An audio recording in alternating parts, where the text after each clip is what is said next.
The following is a special presentation of ESPN on ABC.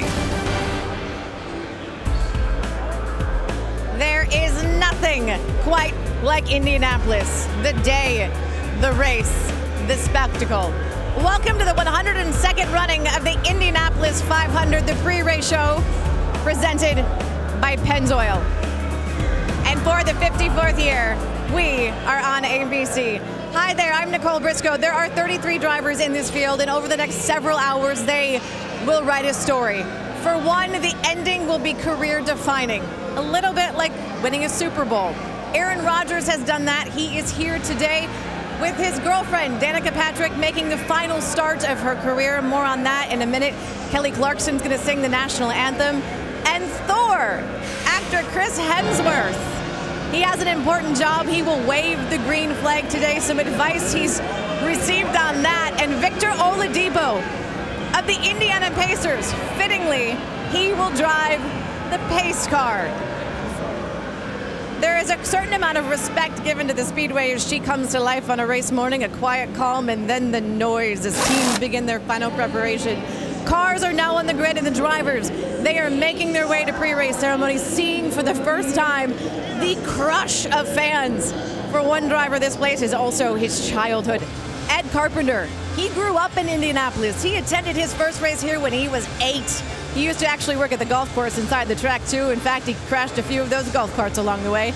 But he has been clean this month, and Dr. Jerry Punch, he was fastest when it counted too. Well, for the third time in his career, Ed, you had the fans standing and screaming with approval as you won the pole here at Indianapolis. And I know you're still searching for that first victory. So today, how do you translate pole day speed to race day results? It's going to be a totally different day. You know, the conditions are going to be very challenging today. You can feel the heat standing out here already. The track temp's probably going to be as high as we've seen all month. So it's going to be a fight for all of us. You know, we're going to all have to manage our car and traffic and whatever circumstances get thrown at us. But, you know, I feel like we're battle tested right now. I feel like the team's prepared, and, you know, hopefully have good pit stops, and we'll do our best to keep it up front. Your fellow drivers have said with this current aero package, it's really important to start up front. So how hard will you push early to stay there? I mean, I think everyone's going to be working hard to get to the front. You know, I think where it's going to get difficult is just not knowing where the yellows are going to fall. You know, if you get a mid-stint yellow, you know, you're going to see the field get split, and it's going to be a tough decision. So hopefully we'll be able to stay at the front, though. Well, it was a week ago today that Ed Carpenter won the pole here at Indianapolis, and it's important to understand that qualifying at Indy here is not just about speed, it's about emotion. The Indianapolis Motor Speedway.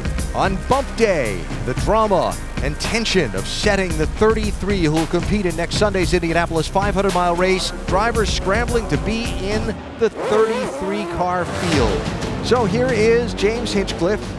He is tracking as the slowest of the cars. Lap number 4 in the books for Conor Daly. He is 32nd quick for now, bumping James Hinchcliffe from the starting field. Pippa Mann is on the track now, on the outside, looking in. Just doesn't seem to be carrying a lot of speed. So Pippa Mann and company will have to come back and try again. 13 minutes and change left to go. Boy, I can feel the tension just sitting here. He's trying to empty his head of everything. 2016 pole winner. He's having to fight to get the last place on the grid. Very, very, very, very bad vibration. I got a pit. Copy pit. And the track will become available to Pippa Mann. And all James Hinchcliffe can do is sit, listen to his heartbeat, and watch the seconds tick away. James Hinchcliffe is not going to qualify for this year's Indianapolis 500. Well, standing here with James Hinchcliffe, and okay, let's talk about the fact that as hard as it was on bump day, how hard was it the next day when all the other drivers were getting back in their car and you weren't? It's a weird thing. It's weird being at a racetrack and not driving, even if you're not supposed to be in the race. So being at a racetrack and not driving when you really should be in the race is tough. There's no doubt about it. But it was a good kind of, you know, dip your toe in the water of what it's going to be like today. Today's going to be tough. There's no doubt about it. But you know, I'm really proud of this team. I'm proud of my teammates. I'm going to be obviously cheering them on, helping in any way I can. But yeah, it's going to be a tough day for sure. All right, there were efforts to get you into a car after that day, which would have meant you're taking the place of some other driver. How close did that get?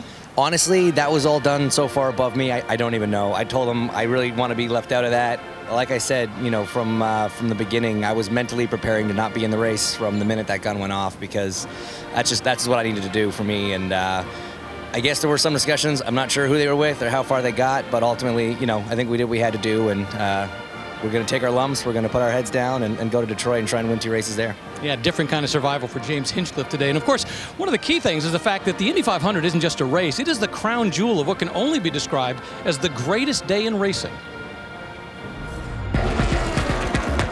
Calling all race fans, gearheads, and speed freaks. Your time has come.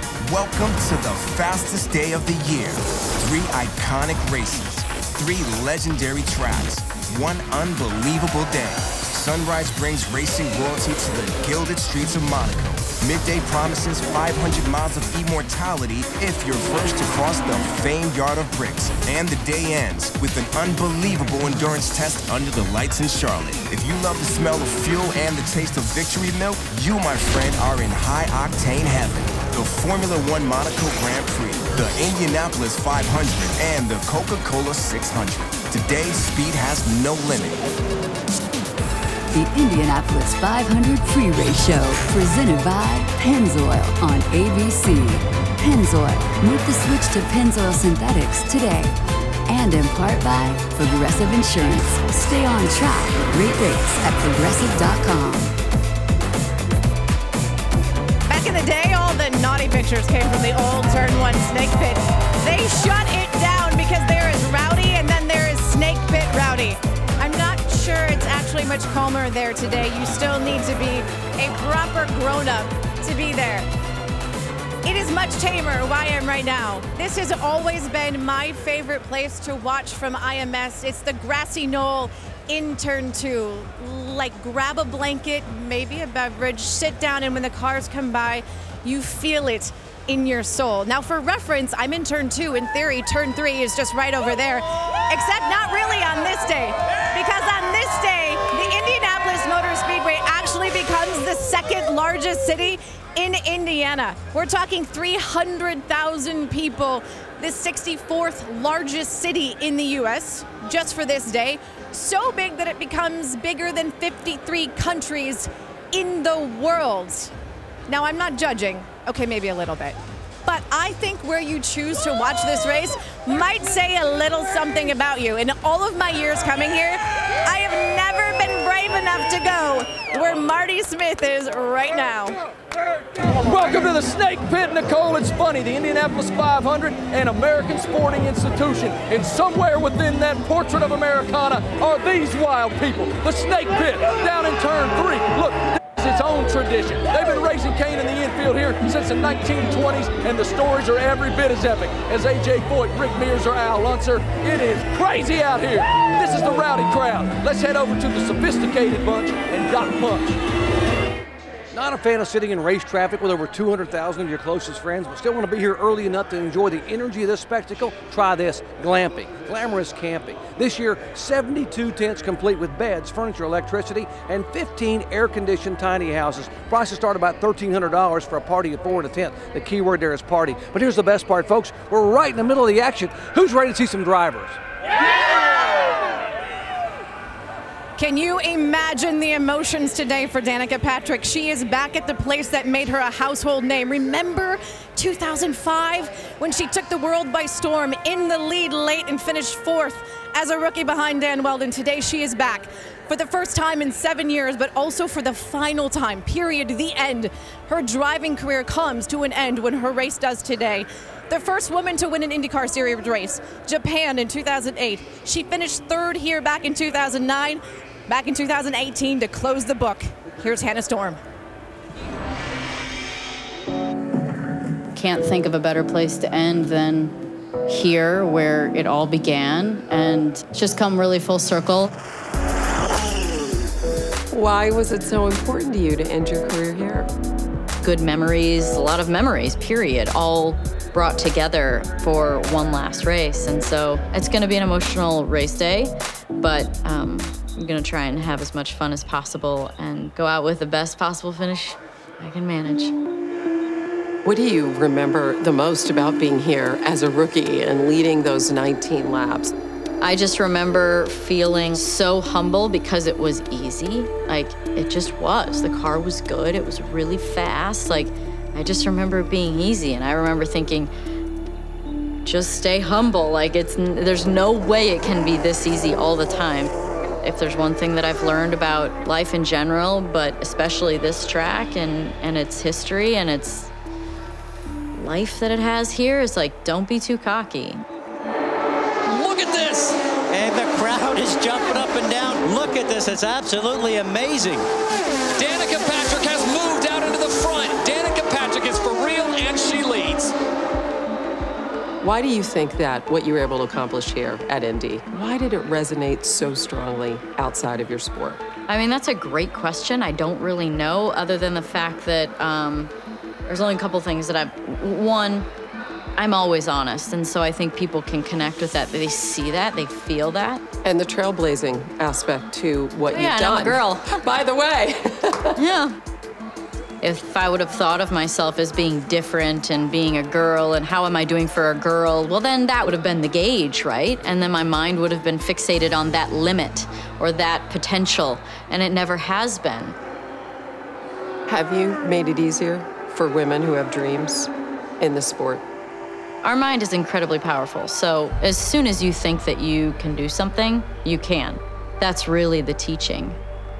Not me doing something. Me doing something doesn't make you able to do something, right? You have to believe it. And so there are gonna be skeptics and there are gonna be believers from the very beginning, and then it's how you deal with the situation, you know? What are you going to be able to do that you haven't been able to do that you're really excited about? I'm excited to just have generally less pressure. Like, I feel like in my evolution, I enjoy doing things that are artistic and creating, and so I want to do more of that and less of the, knot in my stomach, holy, do it, you dig deep, this is what you do, Danica. Like, I'm excited to let go of that and like just relax. The legacy question has to be asked. What do you think it will be in terms of racing?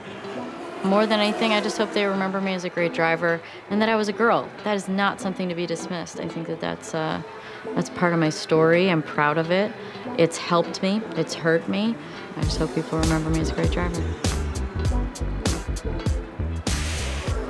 And this summer, Danica Patrick will do something else that no other woman has ever done before. She will host the ESPYs live on ABC, presented by Capital One. It is Wednesday, July the 18th from the Microsoft Theater. It's the night where sports and entertainment collide, though that's sort of happening here today, too. Actor Chris Hemsworth, Thor, he also played James Hunt in the movie Rush. He's going to wave the green flag today. All right, so when you throw out the first pitch in baseball, the one thing they tell you is don't bounce it. What advice have you been given about waving the flag today? Definitely don't bounce the flag either. Don't drop it. Trying to work out which hand we're going to use. Wave it in the right direction so you don't redirect the cars. There's a few things that are weighing on my shoulders, a bit of pressure, but should be fun. How long do you plan on staying up in that perch? As long as they let me. They'll probably wave me back down again, I don't know. It's very exciting though. This is the first time I've been here. I've been to Formula E in New York, which was great. Been to Monaco. This is the whole different thing again. It's wonderful. How does this compare to Monaco? I mean, this is the biggest day in motorsports across the world. How does this experience compare to that? Look, it's just as chaotic and the crowd's just as intense and busy and excited. So they're very similar. Obviously a far different sort of geographic setting, but the crowd's as enthusiastic as what was in Monaco, yeah. Hey, just remember, don't drop it. Enjoy the day. So Chris will start the day with the green flag, but remember, for one driver, this is all going to end with an ice-cold bottle of milk. Marty Smith? One of Indy's most iconic traditions arrives in a glass jug at 5:45 in the morning by the first people they let in the gates here on race day, the milk folks. For more than 80 years, nearly every Indy 500 winner has sipped from the glass chalice of tradition and showered his life-changing moment in white droplets of history. It all began in 1936 with Louis Meyer. His mother told him, on a hot day, drink buttermilk. Well, when he won the 500, he was hot, and like any good son, he listened to Mama. What he didn't know is in that moment, he penned history. And don't forsake Meyer's tradition. Ask Emerson Fittipaldi. In 1993, Fittipaldi chose to drink orange juice in Victory Lane to promote some orange groves he owned. They still haven't forgotten him around here. These days, all 33 drivers choose the brand of milk they want to drink in Victory Lane before they ever get in the car, just in case they get the opportunity to shower victory in history. Check it out. Here's the list of what the drivers hope for. Check out Ed Carpenter. He's going to go Louis Meyer on him if he wins. He wants that buttermilk. You know, we go big here. We bring in the flags via the sky in this Memorial Day weekend. 8 jumpers, some of them veterans, 4 flags, all 4 corners. And when we come back, the most kissable bricks in all the land.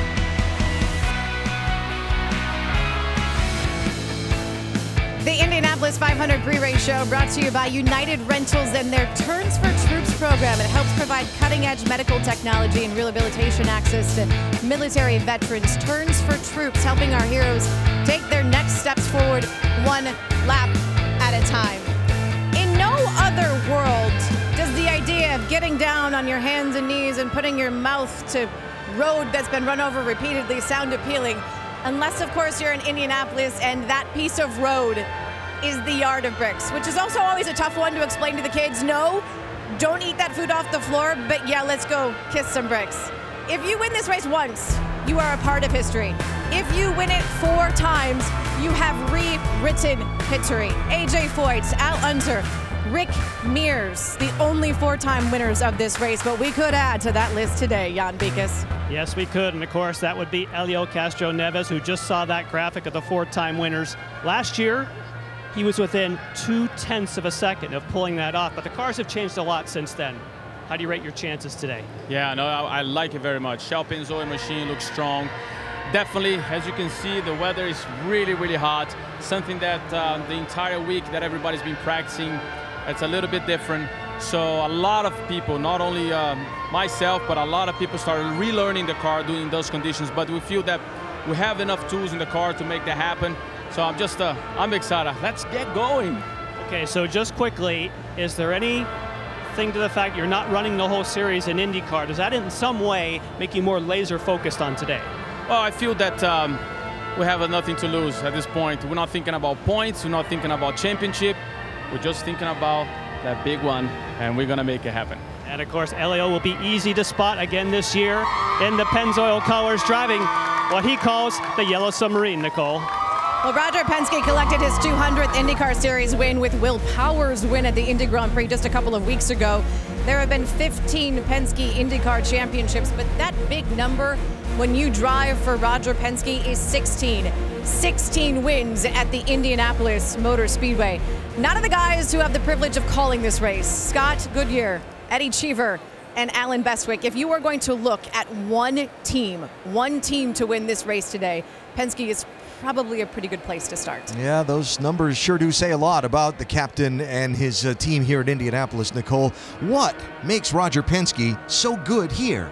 Well, think about that. He started down this path many, many decades ago. He's had lots of great drivers drive. What's been the one consistency? It's been Roger Penske. He is unrelenting when he starts down a road, and he now has number 16, and today he's got 4 guys that could make it 17. Now, Roger could be any place on the planet he chose to be today, but he chooses to be here at Indianapolis and not up in the air-conditioned suite, but on the timing stand calling the strategy for one of his race teams. So that passion for this race, how does that affect the drivers and the mechanics and the teams that work for him? Alan, you ask anybody that works for Roger Penske, and they will tell you that Roger tells them the most important race to win is the Indianapolis 500. It is what defines the $21 billion Penske automotive empire. Now, the only guy that maybe doesn't have pressure on him here today to win is Helio Castroneves, because he's won 3 times. But for Penske's other 3 drivers who have won the Verizon IndyCar Series Championship, they know that to retain their job at Team Penske, they're going to have an Indianapolis 500 victory on their resume. All right, so 4 of the 33 cars in the field today are from Team Penske. Penske or the field? On those odds, conditions today, new cars, the heat, I'm going to go with the field. You? I'm going with Penske every day, every race. With you take the safe way. I'm taking the very safe way. Those 4 cars all qualified in the top 8 spots in the field. They'll certainly be contenders for sure. Let's hear from last year's champion who drives for Team Penske. Joseph Newgarden is down on pit road. Well, Alan, you're right. He is the reigning champion. He won the championship in his very first year for Roger Penske. But when you drive for the captain, there's one job, and that's winning the 500. Do you feel that pressure when you're with this team? Oh, definitely. Yeah, I mean, I think you feel the pressure of the Indy 500 in general, but when you're running it with Team Penske, you feel that legacy, you feel the pressure to do your job for the group. And this one means the most. We get one opportunity every year to make this happen at this race. And coming to Sunday for this race day, you've had 2-3 weeks to sort out your car. You got one day to get it right. So that pressure is enormous, but I think we have great cars. Team Chevy's done an amazing job for us this month. We feel like we have the power, reliability, and certainly the engine mileage. And we're ready to go today. The Verizon car is going to be quick. All right, all 4 cars are really strong. Let's say all 4 cars on the lead lap are battling it out on that last lap. What's your mindset? What do? You want to be in the right position. You know, we don't know yet if that's leading or if it's second or third. You don't really know yet until you run the race. You're kind of gaming that out throughout the entire process, figuring out where you want to be positioned. But look, if there's 4 of us on the lead lap battling it out, that's a good thing for Team Penske. And I can tell you, all these guys, they want it really bad. So we're going to run each other hard, but try and be very fair. Yeah, how competitive is the battle between these teammates? Well, you would really call it an all-out war, and in this case, an autograph war. Even though we're teammates, there's some lines you just don't cross. Is this over? This will never be over. It really started when I signed the IndyCar at the Indianapolis airport. When I took it to the next level, I'm signing a real race car. Simon is so easy to bait. It's like taking the pole position from a baby. Hey, Simon, that's a super cute signature. Check out this one. I know if I push him a little bit, and that's what's fun. Dear King Joseph, since I see that you've already signed your helmet. You know, the helmet, that really hurt. That hit really close to home with me. Simon, you gotta think bigger than that, bro. He signed my house. You've been signed. Your move, bro. And it really went up a notch. I may have done it, Joseph. Your move. And Simon signed my front door. Who's gonna see that? The package delivery guy? I'm gonna sign the bottom of your car. I had to wait for his move. That's the game. It's your move, bro. So, Joseph, you do know where I am right now. I signed. Your move, bro. What kind of guy signs another guy's shoes? I'm like a fox terrier, man. I never give up. Did you retaliate? I think he's getting a little fed up with it. I'm not. Whatever. You know, April 15th, that was a particularly difficult day. The next level was when I signed his mom. That really, I think that made him upset in a way. I'm with Joseph's mom. Check this out. I thought we agreed not to speak about that. You know, I was struggling to process it. Hi, Joseph's mom. Maybe anger, betrayal, but really just determination. It's your move, bro! Yep, that's the deadly weapon right there. And you drive by and all you can see is my signature on his banner. It's your move, bro. You know, at this point, I thought I just needed to do something nice, like get his motor coach detailed. Did you really? Oh, I did it. I don't know about this, son. It started. Are we getting pulled over? Just make a legal U-turn down there. Oh, what's up? Oh, my God! It's your move, bro. When will this challenge end? Well, I'm guessing with me taking the final checkered flag. Oh, yes. It's your move, bro. Your move, bro. Welcome back to the Indianapolis Motor Speedway, the pre-race show presented by Pennzoil. Can you imagine Tom Brady winning the Super Bowl one season and then in the off-season switching teams and trying to come back the very next year to win it again, but with a different team? That's Takuma Sato. He won the Indy 500 last year with Andretti Autosport. He's back this year, but with Rahal Letterman Lanigan racing. You would think that would make him different. The chaos here is contagious. The Indy 500 is about precision, measured in microseconds and razor-thin margins. Little Al wins by just a few tenths of a second. But into this order, some chaos must come.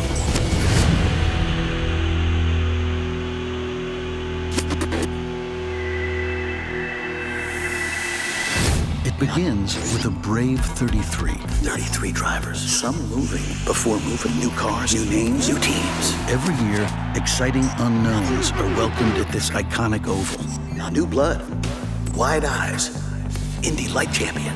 3 top 5s in 3 months. Expectations through the roof. There are familiar faces in unfamiliar places. Kimball, 7 years of Ganassi, now with Carlo. Chilton led laps last year. Off you go. Jonesy, Rookie of the Year, not enough. New team, new team, new team. Even 2 champions will try to return to victory lane wearing the colors of a former rival. You drank the milk and still, new team? Few races have the power to upset the natural order of things.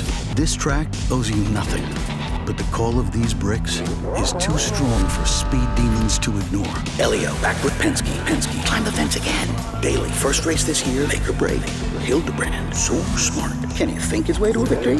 It's also a powerful way to frame a record-setting career. First lady of fast, so fast, but not here for 7 years. And drive off into the sunset, knowing you've changed the sport forever. One.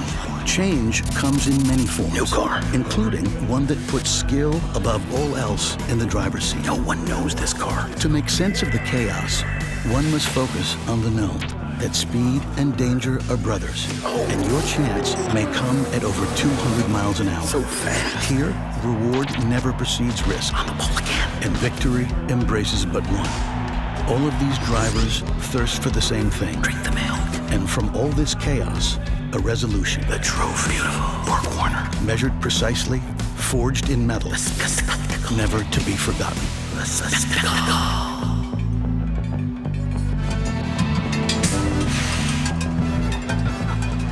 35 drivers tried, but only 33 get the honor of crossing this very stage today. Are you ready to meet the starting field for the 102nd running of the Indianapolis 500? Bob Jenkins, take it away. Thank you, Nicole. Here we go. Starting in 33rd position, driving the number 17 car in his 5th Indy 500 appearance, Conor Daly. He rocked the racing world with his daring rookie win at the 100th Indianapolis 500 in 2016, Alexander Rossi. And starting in his 2nd Indy 500 from Bassington, England, Jack Harvey.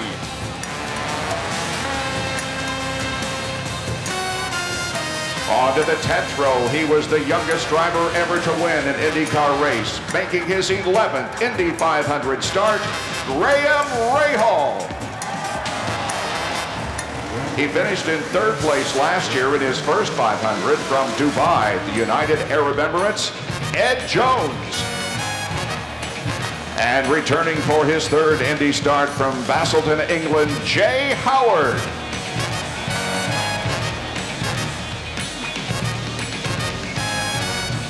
And now row 9. His 2nd place finish earned him Rookie of the Year honors in 2011, J.R. Hildebrand. Starting in his 10th Indy 500 in 26th position from Catalonia, Spain, Oriol Serbia. Competing in his 2nd Indy 500, driving for Andretti Autosport in the number 26 car, Zach Beach.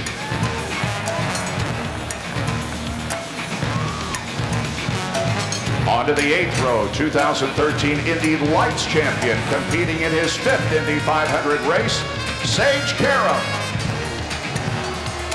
In the middle of that row, driving the number 25 car for Andretti Autosport from Sheffield, England, Stefan Wilson.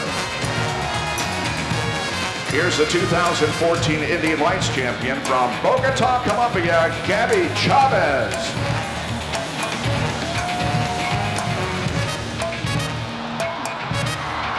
In row 7, 2013 Indy 500 Rookie of the Year and 2-time runner-up. Starting in his 6th Indianapolis 500, also from Bogota, Colombia, Carlos Munoz. He finished 4th in last year's running of the Indy 500 from Regatta, England, Max Chilton. And competing in his 4th Indy 500 from Melbourne, Australia, James Davison.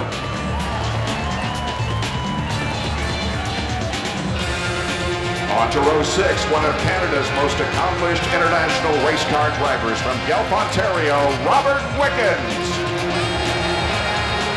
In the middle, 2017 Indy Lights champion from Santa Clara, California, Kyle Kaiser. His thrilling front stretch duel earned him last year's BorgWarner Trophy, the defending champion from Tokyo, Japan, Takuma Sato. Now in row 5 and starting in his 8th Indy 500 from Camarillo, California, Charlie Kimball. He's the most successful active American driver in open wheel racing. Winner of the 2012 Horizon IndyCar Series and 2014 Indy 500, Ryan Hunter-Reay. And starting in his first Indy 500 from Montreal, Quebec, Canada, Zachary Clayman DeMello.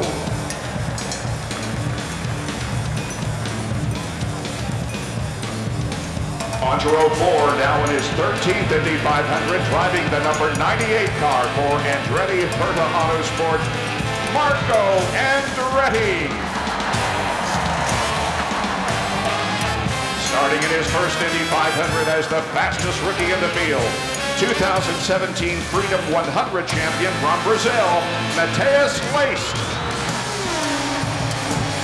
And winner of the 2013 Indy 500 and 2004 Horizon IndyCar Series champion, it's TK Tony Kanaan.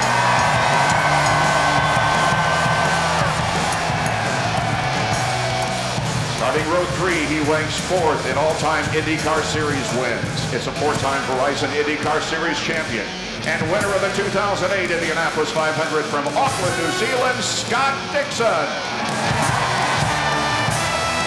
3-time Indy 500 champion in 2001, 2002, and 2009 from Sao Paulo, Brazil. Here comes the Spider-Man, Helio Castroneves. And starting her 8th career Indy 500 in 7th position, returning for her first Indy 500 since 2011, and retiring from racing at the conclusion of today's event, Danica Patrick.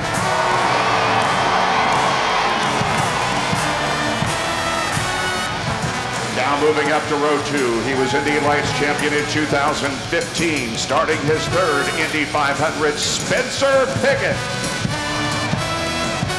In the middle, the only IndyCar driver to win 4 consecutive championships from Le Mans, France, Sebastian Bourdais.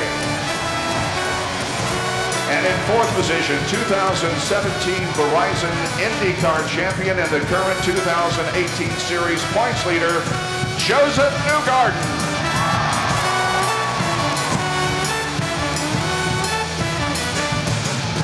Starting in the front row, 3-time IndyCar Grand Prix winner and 2014 Verizon IndyCar Series champion from Toowoomba, Australia, Will Power.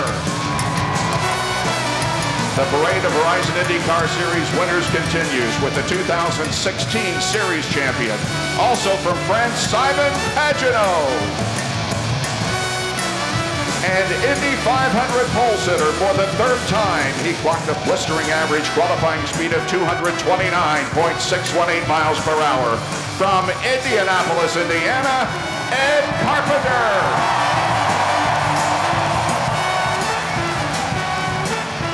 There they are, fans, the starting field for today's Indianapolis 500. And now they all get to relax, take a break, sit down, take that iconic photo. You know what? I bet someone might actually tweet a picture of that. And maybe someone might get some love from the fans on the other end, and then again, maybe not. And that's okay, because I think it would actually be boring if we did all just get along. So, race fans, once again, have an round of applause. The field. Ryan Hunter-Reay is more boring than Ed Carpenter, which is saying something. I don't think the end of that 14 race was very boring. Tony Kanaan has his own area code. Yes, it's 305, Miami area code. It has a beach and an unknown island. There's no point in having a sexy party if Simon Pagenaud won't be a part of it. Totally agree. Have you seen my hip moves? Joseph Newgarden, superstar. He's the perfect guy to be the face of your series. Handsome, likable, hilarious, great with media, brilliant. He needs to just come with me everywhere and be my hype man. Robert Wickens looks like he would be on a local Remax billboard. Some endorsements maybe? Remax? Hit me up. Tony Kanaan looks more like a wrestler than a racer. He's got an uneven ears, a big nose, and a thick neck. It's racing. I don't have to be pretty. I just have to be fast. I bet that Ryan Hunter-Reay drinks skim milk too. Hashtag Indy 500. Gotta love the fans, man. But I have drinking the milk, so. Simon Pagenaud to me is like Jean Girard of Talladega Nights. I really want him to lose. Well, that's nice. Don't hate like that. Jeez. Robert Wickens sounds incredibly Canadian. No doubt about it, eh? Tony Kanaan, nice try. We all know you're really Vin Diesel using a fake accent to try to fool all of us. Yeah. I love how all these people are suddenly in love with IndyCar because Joseph Newgarden is attractive. That's great reasoning. There's a second part of this tweet and it says, for the love of God, Joseph Newgarden is not that attractive. I agree. That's really funny, actually. Big. I seriously dislike Simon Pagenaud. Such a tool. Wow, what kind of tool? A hammer, a screwdriver? Hey, can't be loved by everybody, but I like you. It's going to be potentially the hottest Indy 500 on record, a balmy 90+ degrees. What you see right now, that's the other race that no one talks about today. The drivers drinking their fluids and making one last potty stop, in case Mother Nature calls. There are 33 drivers and just two bathrooms. Now, when my husband was in this race, this was the part that I would always get very, very nervous, jittery. Becky Gordon, joined by her beautiful family, and Ryan Hunter-Reay. We actually don't care about you in this moment. How are you feeling right now? I'm feeling good. I'm ready for it to get started. Nerves of steel, this woman, nerves of steel. It's about to get very real. Good luck. Beautiful family. Thank you. It's so good to see you. We'll be back to the Indianapolis Motor Speedway in just a few minutes. We're live here on ABC. How's the old saying go? If these walls could talk? At the Indianapolis Motor Speedway, these walls, they do talk. This is ABC's Wide World of Sports. This may be the day that a revolution is completely and successfully concluded. For more than a century, they have framed history. And for the last 53 years, our cameras have captured that history. Every May, every corner of this place speaks to us, vibrating with the echoes and images of what they have absorbed. Sights and sounds have flickered to life in your living room. I'm Jim McKay, speaking to you from one of the most exciting spots at one of the most exciting moments in all the wide world of sports. A.J. Foyt is going to make motor racing history, the first man ever to win this great race 4 times. The rumbling of roadsters, the whoosh of a turbine, the scream of the turbochargers. You are looking live at the Indianapolis Motor Speedway. The voices of the men and women charged with covering history. Mario Andretti in the bright red number 2, A.J. Foyt in second, Bobby Unser third. In one car, Indianapolis history, a woman driver, Janet Guthrie. This proving ground of automotive innovation, this coronation ground for heroes. From A.J. and J.R. to Rick and Elliott, Unser, Andretti, Rahal. Their families have become a part of our family. We have celebrated with them. We have wept with them. He hits the wall coming out of 4. Will he have enough to cross the yard of bricks? Sometimes all at once. Dan Weldon is going to win the race. Indy is that rarest of high holy grounds, the kind that can so ruthlessly rip out your heart.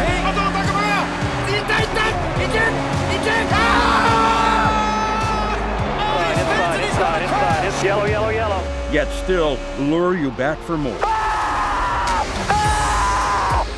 That's why so many have returned over the decades.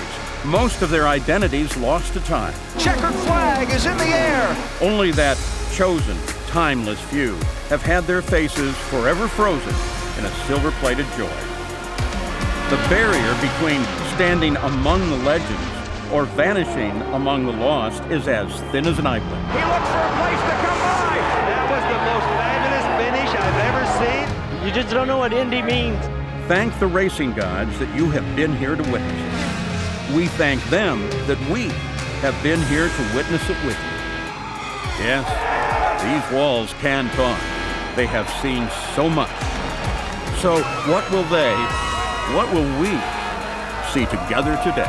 You just won the Indy 500, baby! We've been witness to Elio's climbing of the fence 3 times when Alexander Rossi won the 100th. Hunter Ray's 2014 win. How about Sato's redemption in the pouring of the milk over their heads by both Scott Dixon and Tony Kanaan? Jan Beekes. And Nicole, former winner Tony Kanaan, of course, has switched teams now with AJ Foyt Racing. It seems like with all the smiles around Indy, it's been a good fit for you. Yeah, I mean, we worked really hard over the winter. AJ and the ABC boys gave us all the tools, so hopefully we'll make it happen today. You know, we have a little bet going on, and we'll see. The bet will be, if I win this race, AJ's got to kiss me before the princess.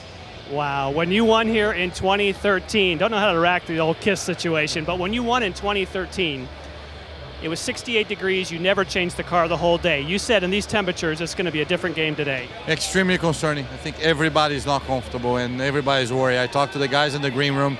We definitely, there's the 33 guys, we don't know what to do, we don't know what's going to happen. We haven't been in these conditions ever the entire month. This is the hottest 500 since 1937, so we're going to earn our money today. All right, and Nicole, of course, he's known as the Iron Man. It's a perfect day to have triathlon experience on this warm day. Kisses, Nick. Chevrolet Silverados lead the way for the ceremonial military lap. Chevy and its dealers proudly support all of those who serve. For more information, go to ChevySalutes.com. When we come back, Indy is speed, Indy is the milk, but it's also about the pomp and circumstance of a day unlike any other in sports. We have that for you live next on ABC.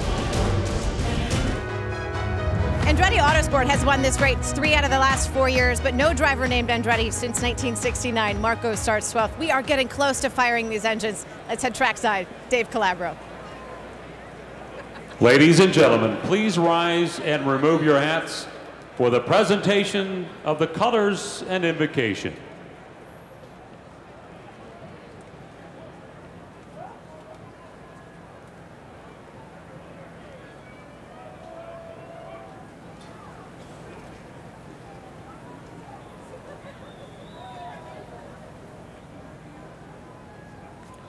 Ladies and gentlemen, to deliver today's invocation, please welcome Indianapolis Archbishop Charles C. Thompson. Let us pray. Gracious and loving God, through all times and seasons, you are with us to guide us with your wisdom and to support us with your providential care. We take a moment this morning to thank you for your many blessings.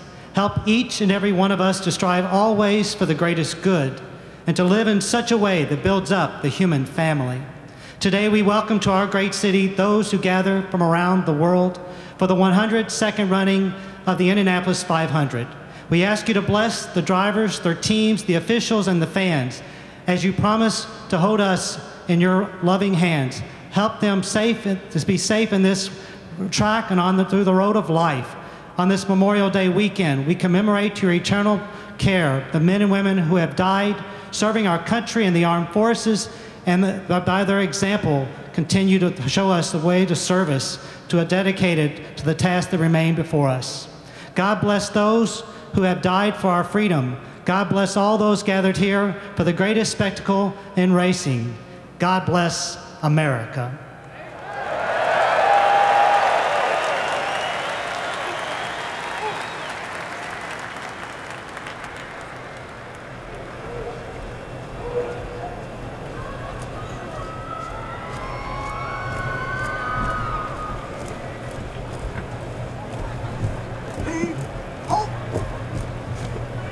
Order! Halt! Right! Hey! Stand by! Ready! Ready! Aim! Pop! Ready! Aim! Pop! Ready! Aim! Pop! Ready! Preset! Or!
a solemn prayer.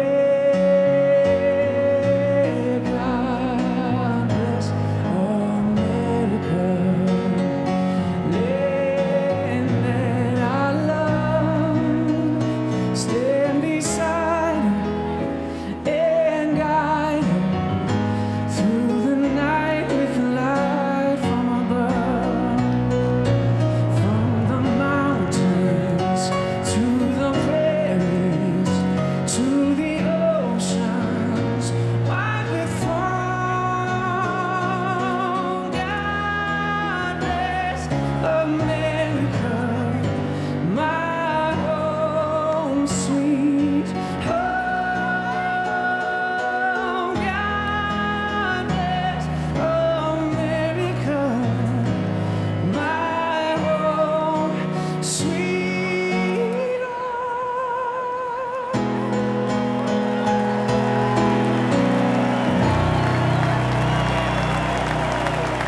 Ladies and gentlemen, God Bless America, performed by Indiana's own singer, songwriter, and recording artist, John McLaughlin.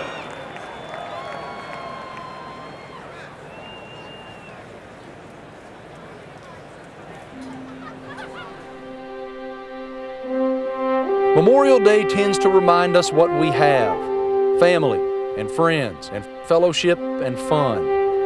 But its greatest impact and true importance lies in what we don't have: the men and women who died to give us this life. Think about that. They literally gave their lives to preserve our most valuable asset: freedom. We spend this day celebrating however we please. Never ever forget it or forsake it. We live in the greatest nation on earth, and the men and women of the United States Armed Forces who died fighting for us are the reason why. They are a testament to our most honorable values: selflessness and sacrifice. Be thy brother's keeper, no matter the cost. For more than a century, the Indianapolis 500 has provided an international stage to say thank you for that ultimate sacrifice.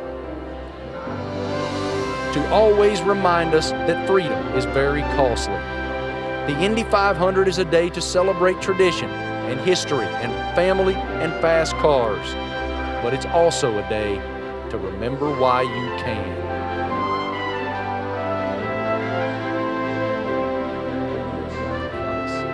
Ladies and gentlemen, to honor America, please rise and remove your hats as Grammy Award-winning Atlantic Records artist Kelly Clarkson performs our national anthem.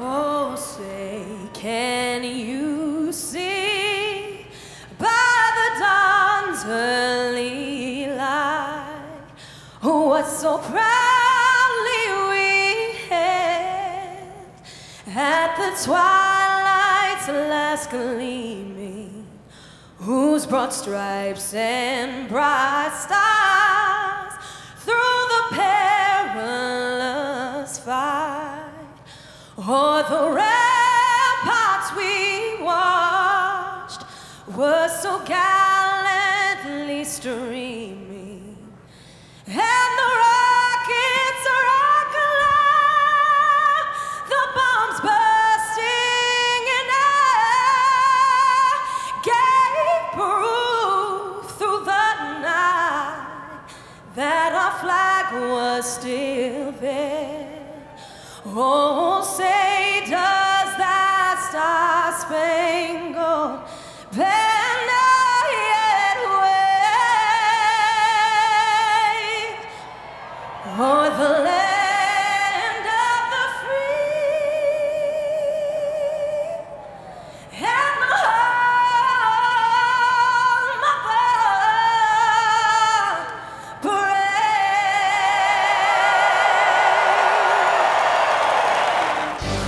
You're watching ESPN on ABC.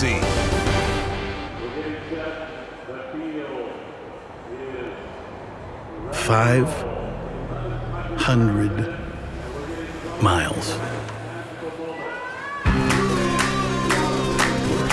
A daunting terrestrial journey, no matter where you are. Back home in Indiana, lies an enormously famous 500 miles, the Indy 500. The spectacle to end all spectacles. The race all other races wish they could be. And while every mile of this American thrill ride has been run on this oval, this race lives everywhere. All you need is someone with a little speed in their soul.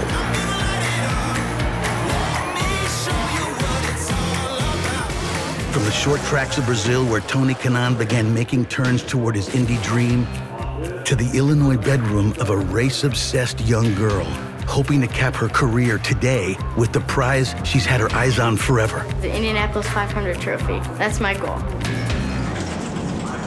It is the ride of a lifetime, using mechanical beasts that meld art and science so drivers can experience calamity like this. And not only walk away, but come back for more.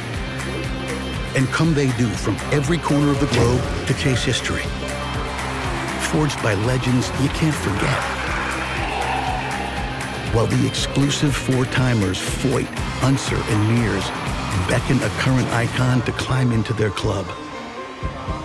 It's a race stretching beyond distance and across time, over 100 years, to the clay blocks that provide the very foundation of this event and its ever-present nickname, the Brickyard. It is the ultimate test, an event like no other. It sounds like there's some tears in your voice right now. You just don't know what Indy means.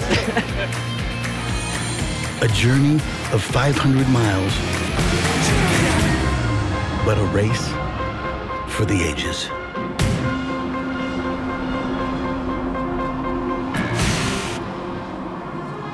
Welcome to the 102nd running of the Indianapolis 500.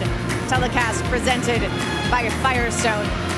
Tonight on ESPN, it's SportsCenter with Scott Van Pelt. He'll have complete coverage from all that goes down here today in the race, as well as my Sunday conversation with the winner. It's SportsCenter tonight with SVP following Game 7 between the Cavs and the Celtics. Scott Goodyear, Eddie Cheever, and Alan Bestwick. They are the men, the voice behind this race. I don't know if you know this, it's getting a little warm down here on the grid. I, for one, actually hope it stays that way. It's going to be just one element to what will be a very fascinating day on the racetrack, Nicole. Thank you. Scott, let's start with this new for 2018 generation of an IndyCar, designed to have less downforce pressing the car to the track. What does it mean for the drivers in the race? Well, I'll tell you, the drivers in the race today, Alan wished that this was probably not the year that they brought this new car, because the temperature is going to make this car very difficult to drive. We heard that from Tony Kanaan earlier. The car is going to have less grip to the road. It's almost like you're driving along on a pavement on a road, and all of a sudden you end up on gravel. Your car doesn't have as much grip. That's what these guys are going to be experiencing today, over 500 miles. The performance, the consistency is what these guys are going to be chasing. Listen for them screaming in their radio to the teams, I need some changes. The car's not handling. And we've all done this, Eddie. You and I, we talked about this before. We've raced in 70, 80 degree temperature. 90 we'd never experienced. I'm glad I'm in here and not out there this year. And not to mention there's air conditioning in here. Yeah. Eddie, the temperature, you heard Tony Kanaan say it a little bit earlier. How difficult a race will this be on the drivers with the temperature this warm? Well, it's difficult when you start a race with a car that you're not that used to. But what you've done now is you've thrown a wrench in the system, because there's even less grip than there was before. If we remember all the races we've seen this year, this new car, it's been very exciting, but it's been at slower circuits. We are now at the Indianapolis Motor Speedway, and you are never underneath 215 miles an hour. And when you make a mistake here, it can get really ugly really quickly. Well, the bottom line on today's race is unpredictability. No one is exactly sure how it's going to unfold behind the wheel. It'll be fascinating for us to watch and find out. So a race so much built on tradition. You've heard some of them discussed earlier. A swig of milk, a kiss of a brick. You've seen some of them unfold already down trackside with the playing of taps and the remembrance of those who serve and have served. After 500 miles, very difficult miles, someone is going to continue on those traditions with the laurel wreath around their neck, that celebration in Victory Lane, the ride around the Speedway in the convertible before the fans, and their life changed forever as being an Indianapolis 500-mile race winner. But all of that comes after our last couple of traditions that lead us up to the start of engines and the green flag. Ladies and gentlemen, please welcome back to the Indianapolis Motor Speedway, Indiana University grad Jim Cornelison and the Purdue All-American Marching Band performing Back Home Again in Indiana.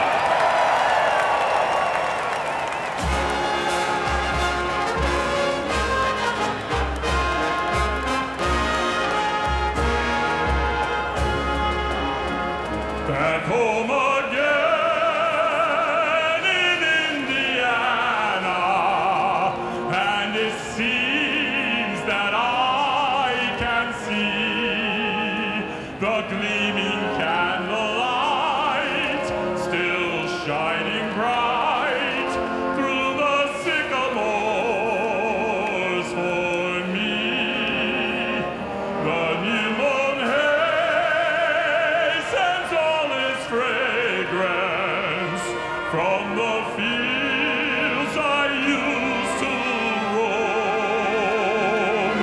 When I dream about the moonlight on the Wabash, then I long for my Indiana.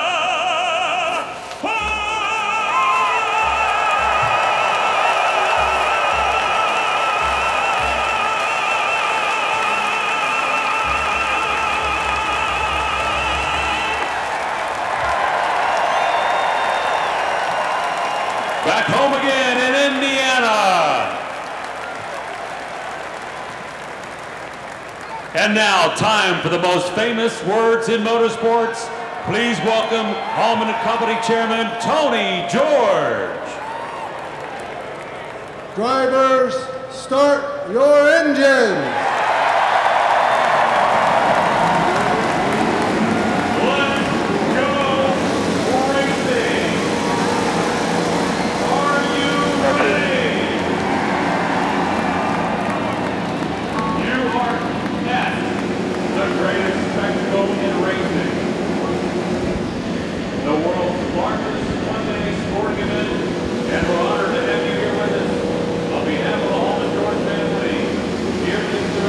What's this moment like for driver? Just think about what you have to do. Yeah, it was always a time that you had to turn around and have the opportunity to really make sure that you made the right decision going into turn one. We've been out of the car for a couple of days, rushing into turn one at 200 miles an hour with 32 other cars, 3 wide. The only place in the world where we have a 3 wide start. No room for error going into turn one today. But you are on automatic. You cannot program anything for those first 2 laps. You see them clearing away the last of the pre-race staging, and then the cars will roll away. Will everyone get away? It seems like every year there's one car that doesn't get away from the grid cleanly. Showed you the starting lineup in the driver introductions earlier, but by way of review, here it comes across the top of your screen. The 11 rows of 3, headed by pole sitter Ed Carpenter as the field screams away.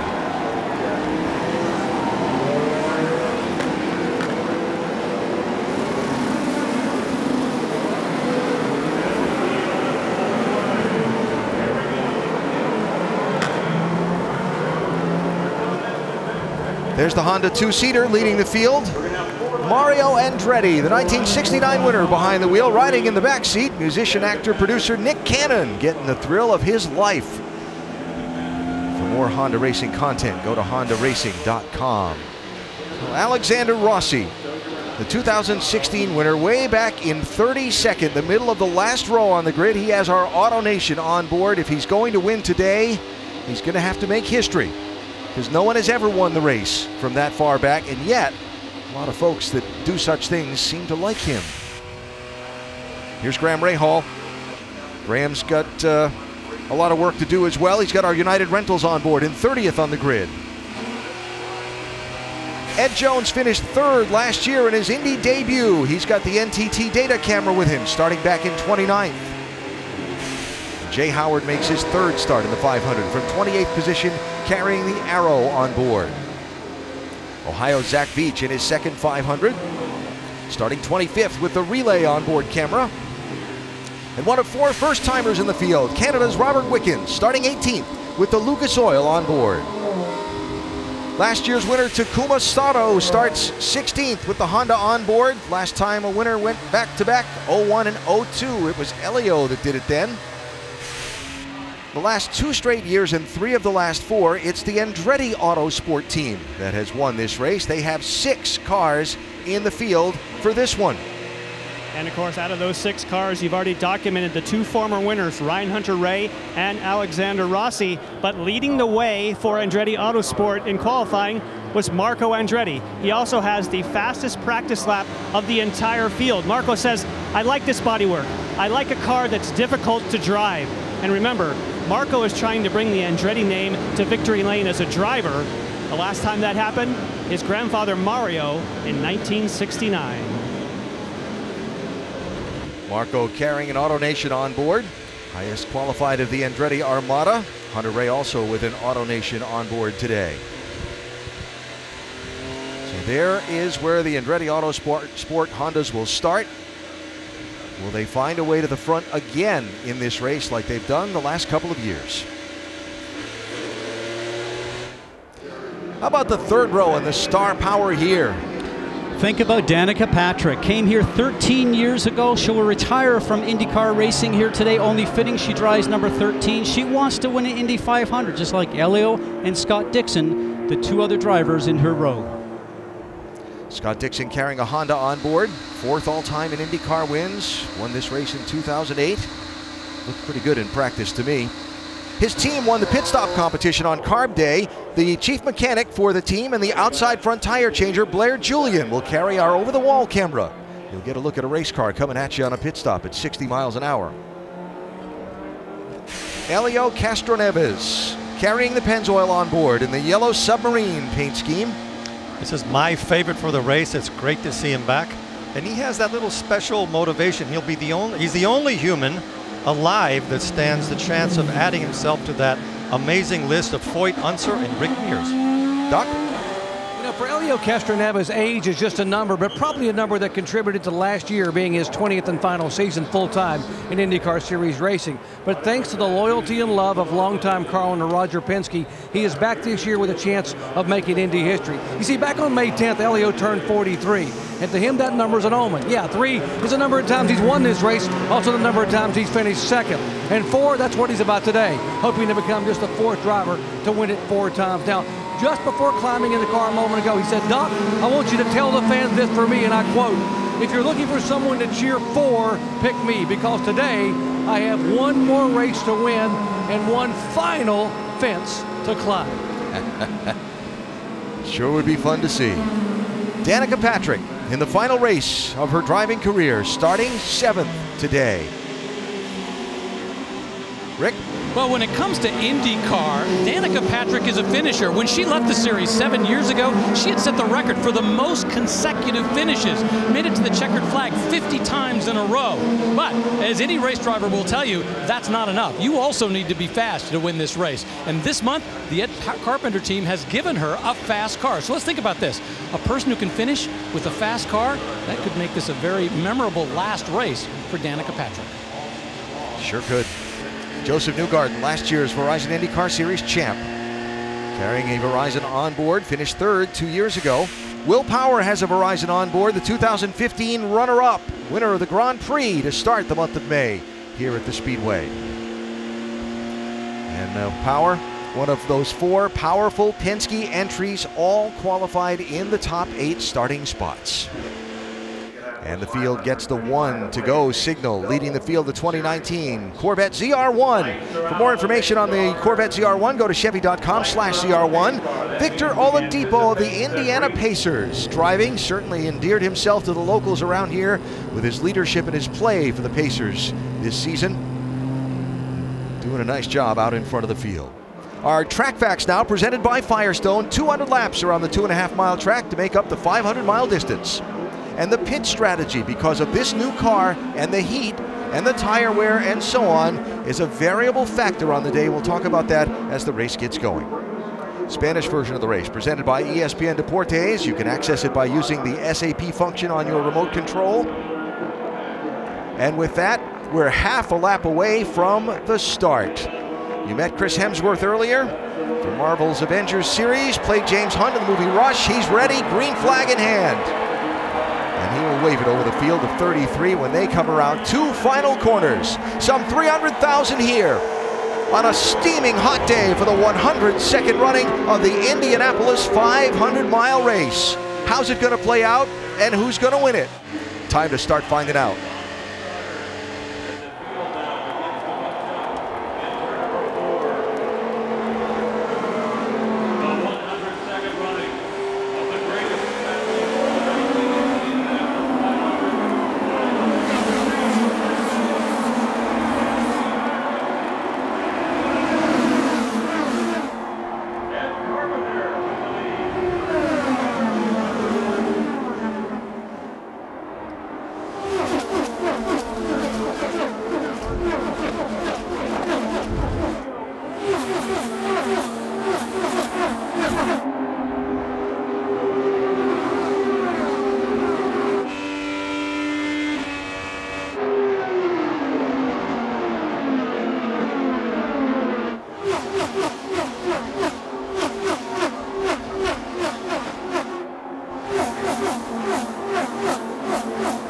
I always have a big going to lead lap 1. Big sigh of relief when they make it through the first 2 corners without any accidents. That has been a very busy first lap. What I noticed on that, on the turn 1, if you saw a car going around the outside, none other than Tony Kanaan taking advantage of either a start or a restart. One of the bravest, and he went around the outside and moved up a couple of spots. Will Power 12, Simon Pagenaud, and the Neon 22 taking a look for second spot. Penske teammates, and Roger said the other day during a press conference, he said, we tell our drivers to take care of each other for the first 180 laps, and there's no team orders the last 20 laps, you go racing. You got to get to the end, though. There's Pagenaud again inside of Power for second. He'll get that in turn 1. Mateus Lace, the rookie, with a bid for a spot that he gets down into the corner. Just think about what it's like for Mateus Lace. Yes, he's raced here before. He's won the Freedom 100, but when you get to an IndyCar, he says it's so much faster. The short chutes don't even seem like straightaways.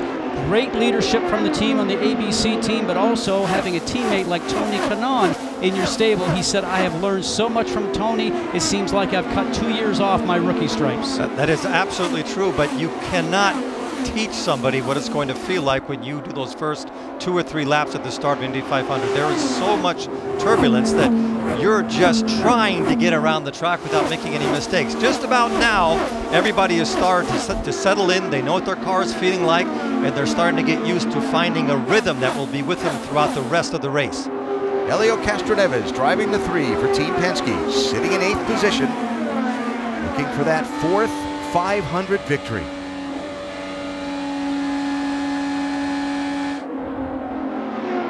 '23 is Charlie Kimball picking up a spot. Kimball moving up to the 17th position.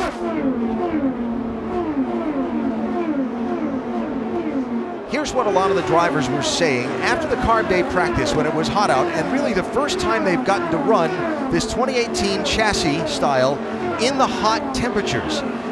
They said it's going to be an opportunistic race. It's going to be a very technical race, a tactical race. They said on the start, when you got fresh tires, you're going to have to go as hard as you can. You're going to have to try and get as many positions as you can, because as you get more laps on the tires and as the heat builds through the day, the handling is going to be difficult to manage, and you might have to just dial the fuel back and ride for a little bit and preserve track position and save some things. Actually, when you say save some things, you talk about dialing the fuel back. They have a knob on their steering wheel that they can trim the fuel back, almost like you would do it on an airplane. So instead of running 100% fuel, they can slot back to maybe 98, 95% and get better fuel mileage, maybe make an extra lap on every run that they are out there on the racetrack. But the limiting factor, because of the heat, as you mentioned, Alan, right now, all the drivers are on uncharted territory because the tire wear, and they think that the tires might start to go off somewhere around lap 15 or 20, and you can go 30, maybe 32 on a fuel load. It's not that they're going to wear through the tires, but they're going to give up enough grip that it's going to make it really tricky in these conditions. So we're underway with a clean start to the Indy 500. The last couple of years, we've run almost a quarter of the race before we've gotten the first yellow. We'll see if that's what happens today. A green start to the Indianapolis 500. Ed Carpenter has led every lap from pole position. Simon Pagenaud, Will Power, Joseph Newgarden, Sebastian Bourdais are the top 5. Talked about some of the pit tactics and the tactical race we might see today. Jan Beekes can add more on that. Yes, and if you look at the pit windows as far as when you would stop on track, on the left-hand side, you could see you can make one less pit stop if you saved a little bit of fuel like Scott Goodyear was talking about. However, if you want to have your strategy for the day to have fresh Firestones throughout the race, you could stop earlier. You have one more stop in your future, but why are we looking at this now? Well, it may only be lap 12 at the moment, but we'll see these cars and teams play their hand. If they stop between 20 and 30, we know they're looking after tires. If they stop after that, up to lap 33, even 34, we know they're on a fuel stave strategy. I think today we're going to see a little of each, Doc. And guys, Ed Carpenter knows that if the car stays up front, that's where the clean air is. The car handles best. Here's the downside. They told him, by being up front, you're going to burn a lot of extra fuel, probably lose us a lap, maybe 2 laps, having to pit shorter than everyone else. They have just told Ed Carpenter the guys behind him are probably being really smart and saving some fuel. So now you got to start thinking about that, Ed. We're up front. We want to stay there for clean air, but you got to really watch the fuel. You may start trimming it back. Hey, think about it. The object is to cover the 500 miles in the shortest amount of time. The more time you're sitting still getting refueled, that's adding to the equation. These engineers and strategists on the timing stands are going to have their work cut out for them today. We only really know how much more fuel Ed Carpenter is running after this first stop, because I don't think the cars are close enough in the toe to have that big of a gain, because Pagenaud is really not closing the gap as they would have done in the past. Was really going to be tricky. As for tire degradation, we don't see any lack of performance at all. They seem to just keeping the same pace. Ed is definitely in control of this race right now, because you would have thought that Pagenaud would have tried to get closer to see how his car would handle, and he hasn't. So looking at some people that have moved up and dropped back off the start, Danica Patrick has slipped back 5 positions from her grid spot of 7th. She's back in 12th, Rick. Yeah, and she's already come on the radio and talked about the fact that the car is getting understeer. In fact, we're hearing that from a lot of the drivers who are radioing back to their team saying that they're getting understeer. And they've already talked about the fact that in this next pit stop, they're potentially looking at doing a wing adjustment on the front end of the car to try to counteract that. So understeer, it's not steering hard enough when you go into the turn. Imagine you're on ice and you're turning that left turn, and instead you're skating out towards the wall. That's not what a driver wants. Yeah, Rick, and we're also seeing on the telemetry and listening as we're on board with Danica how much she had to lift off the throttle to go through the corner in turns 3 and 4. Let's see it again.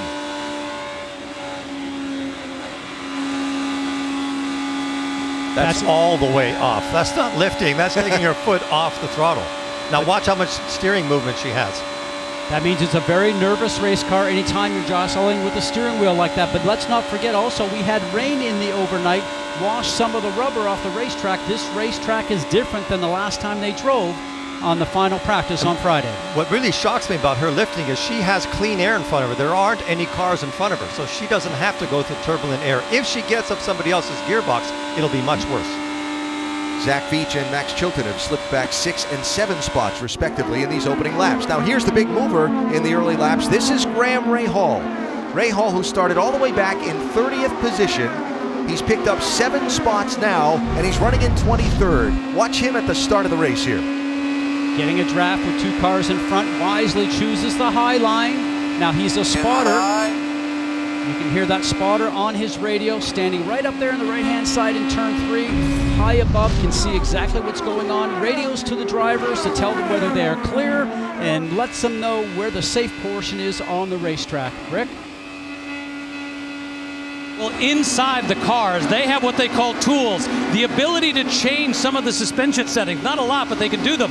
The team just came on Danica Patrick's radio and asked, are the tools working? And she said, not really. As a result, they said, well, we'll also try a tire adjustment, tire pressure adjustment when they come in. I remember talking with Tony Kanaan before the race about the fact that they need those tools. And he said, there aren't going to be enough ways to make those changes in this car at this race.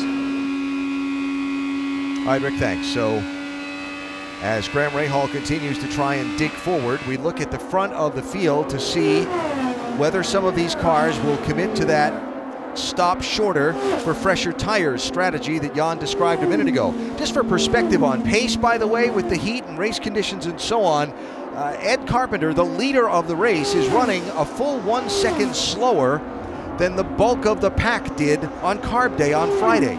I think that's because of the heat, but what's very impressive with Ed Carpenter, his times are extremely consistent. When your tires fall off, you start to see a variation in your speed. Some laps will be quicker, but they tend to always keep dropping off. He is in complete control of this race right now.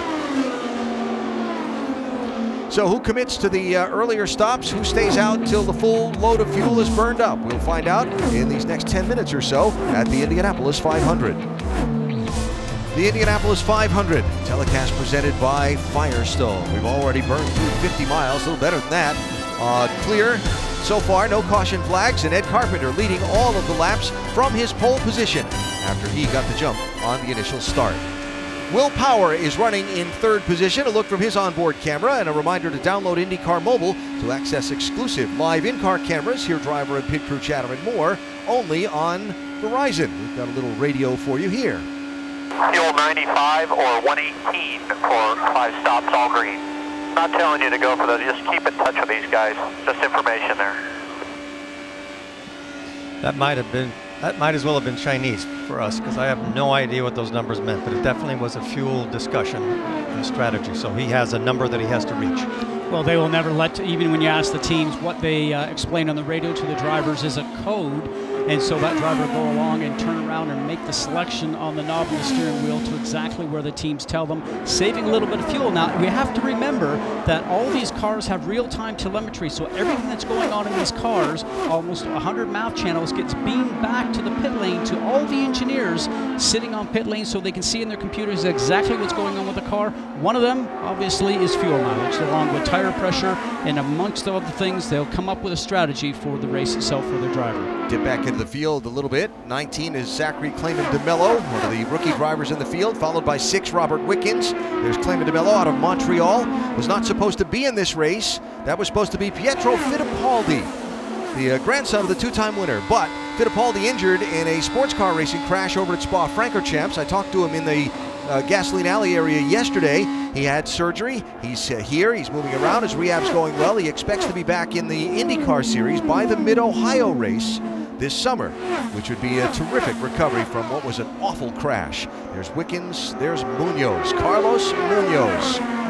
The biggest difference I've noticed from the last 4 years is the cars cannot get as close in the corners as they had done in the past. And because of that, it's very difficult to draft past anybody because you're not accelerating off the corner faster than the car that's in front of you. So this is going to play a lot into how this race ends. And I think you're exactly right. And I think the other thing that we're seeing right now, I mentioned that it rained in the overnight, took some of the rubber off the racetrack.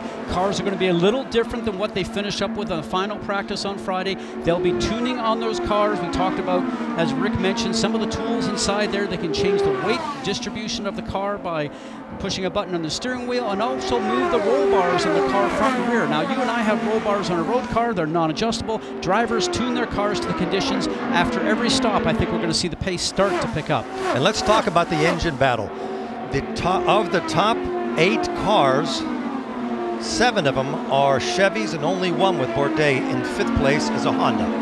Graham Rahal picking up another spot.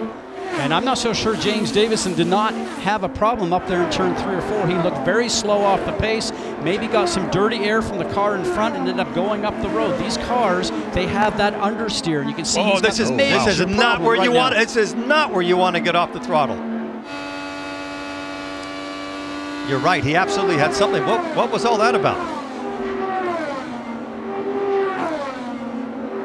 What's up with Davison's car?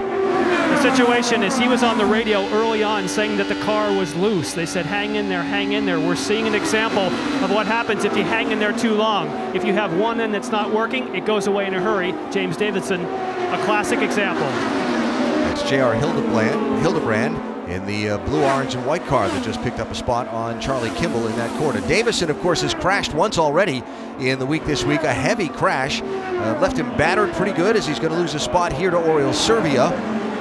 He's created an enormous bottleneck behind him. And Eddie, you know what ends up happening when a car goes back in front of you. Your car gets to be more nervous, more undrivable. So every time a car passes him, he has more risk to actually lose control of the car. But you're right, the bottleneck behind him has created just a traffic jam. And the leader is catching the tail end of the field. And that's Ed Carpenter at the back of that pack, right behind the double wide. And watch for Ed to pit. He won't want to be wasting time here. He'll slip into the pits, I'm sure.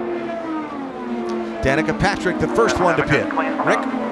Yeah, early on, Jan was talking about the question, do you go for fuel or do you go for tires? Well, in this case, it's tires and the concern about the balance of the car. They were concerned about that. As a result, they said they're going to take half a turn of wing out and send her back out. There you see they make that adjustment and send her back out into this race. Boy, Davidson sure has changed the complexion of this race early on. Right now, Carpenter has to find a way to carve his way through all those cars. If not, he'll get passed by Pagenaud. Here's Tony Kanaan in. Yeah, Tony Kanaan, remember, he was fastest on carb day, the last practice before we got to the Indy 500. They're going to make a wing adjustment on his car as well. Hasn't been saying an awful lot about the car in terms of its condition, other than it's time to make a minor change. Nice clean stop. And Rick mentioned that wing change. Tony Kanaan was probably complaining about understeer where the front doesn't react. The wing change will take care of that. Here come the leaders to pit road. Simon Pagenaud, Ed Carpenter, both in. A few others followed them in. Castroneves will also come in. Back of that line, that's Charlie Kimball in between Pagenaud and Castroneves. Rick? Well, Simon Pagenaud bringing the car down. He was very happy on Friday. In fact, he said he had about a car that was about a 95 out of 100 in terms of where it was going to go and what it was going to do. He has not been complaining much about the car overall, but still a minor wing change. Doc? Front wing change for Ed Carpenter, a little bit to try to help the understeer in the corner. Carpenter away, he will go out in front of Pagenaud. Ed Carpenter has not complained one bit about the car, but they're trying to think ahead. That's why they made the front wing change, to be able to get a little more front steer in the car in traffic. Joseph Newgarden took over the lead when Pagenaud and Carpenter pitted. Now Newgarden is on the pit lane along with a whole host of others. Power, Bourdais, Dixon, Marco Andretti, Ryan Hunter-Reay all in on this stop. There is Newgarden. Defending series champion Joseph Newgarden. They've commented a little bit about making a wing change. Now they're saying a half a turn of front wing. They said air pressure. No, it'll be air pressure only on the side for Newgarden, trying to help the car turn a little bit with air pressure only. Dixon is away. That's Bourdais fitting back into line ahead of Marco Andretti. Spencer Pigot has taken over the lead by not pitting yet. Can't cross that line between the turns 1 and 2 areas on the warm-up lane with all 4 tires. You can put the left side tires all the way over on that line, but you can't have all 4 across it. Blair Julian just changed the outside front tire on Scott Dixon's car. Here's what it looks like at Indianapolis. We'll come back after a word from your ABC station.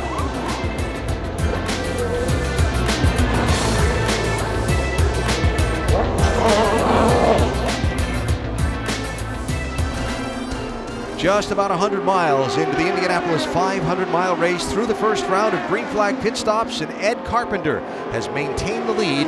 He's up by a second and a third on Tony Kanaan, with Joseph Newgarden, Simon Pagenaud, and Helio Castroneves rounding out the top 5. A penalty just served by Kyle Kaiser in the 32 for hitting personnel on pit road.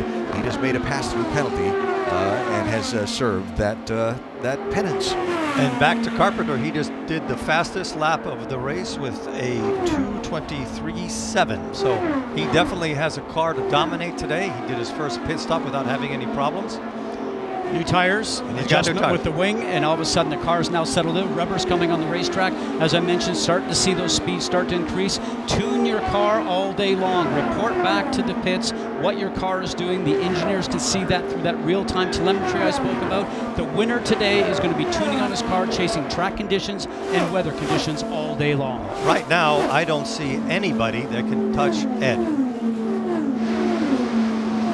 Hey guys, one of the reasons they think the team thinks Ed Carpenter was going to be good and now he is good today is because remember back on pole day when everything is on the edge, he said when the car's on the ragged edge and grip is minimal and the track is slippery, our guy, Ed Carpenter, goes out there and turns laps at 230 miles an hour. He is fearless and he finds a way to make the car fast when you have minimal to no grip. We think this is going to be his kind of day. It's hot, the tires are hot, grip is minimal, and guess what? So far, they're right. Well, so many people have so much passion for this place, but for Ed, it is deeply personal.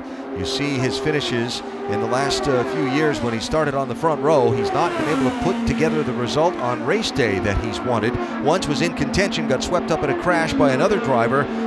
Others had a mechanical issue, but today hoping to put all 500 miles together and score what would be obviously a massive win. Every lap he does in the lead is one more lap of confidence that he's building into himself that will come in very handy at the end of the race if he still has a strong car. And the true question right now is when you start to get up to the traffic that he's running up to now, the cars that are at the back end of the grid, once he gets close to them, he will now find out how his car works in that traffic, that disturbed air. Now, with this new car, with the reduced downforce, that's when the cars are at their worst. This is going to be the test for Ed Carpenter. I totally agree. And I remember a race where that happened. I think it was 94 or 95, where you could not get by anybody because you could not get close enough in the corner. So this is the last big hurdle speed-wise that he's going to have to jump over because you will be in traffic the whole time. He could lose 3 or 4 miles an hour easily behind a car that he can't pass. So you see Carpenter, then the lap car of Oriol Servia, that white car. Then Tony Kanaan, the former winner, up to second after starting back in 10th. Mentioned he made some bold moves on the first lap, and Rick, they got the pit strategy and the pit stop executed just right as well. Well, exactly, and it's interesting because on Carb Day I was talking to Tony Kanaan about the car. Going in, he said, we're just a couple of adjustments away from having the car exactly where I want it. And even if we don't have it, it'll still be a good car. After Carb Day, I went up to him, I said, hey, how is it? Did those adjustments work? He goes, I'm not telling you. I have a feeling that means they worked. That's funny. Of course, Kanaan driving this year for A.J. Foyt. A.J. here, looking for what would be his third win as an entrant in the 500, surviving another bout with those killer bees that he seems to keep stumbling across on his ranch outside of Houston.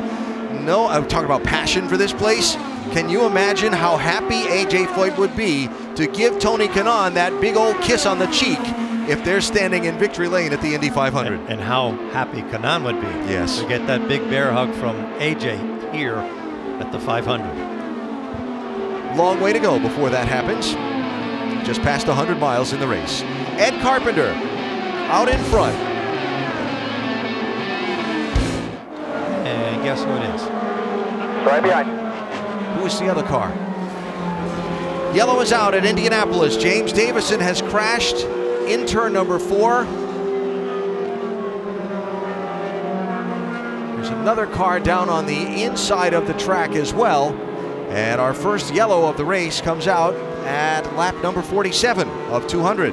Davison, we saw, was in a whole lot of trouble, and that trouble just became terminal to his race. Is that Takuma Sato down on the inside caught up in it?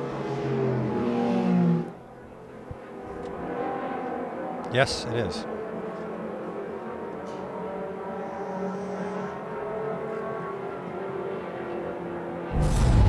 All right, here's what happened. It was just a question of time when that was going to happen. You can't be running that much slower than anybody else.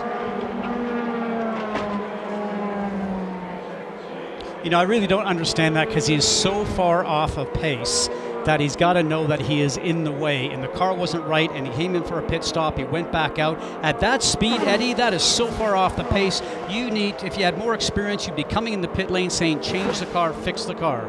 Watch from Takuma Sato.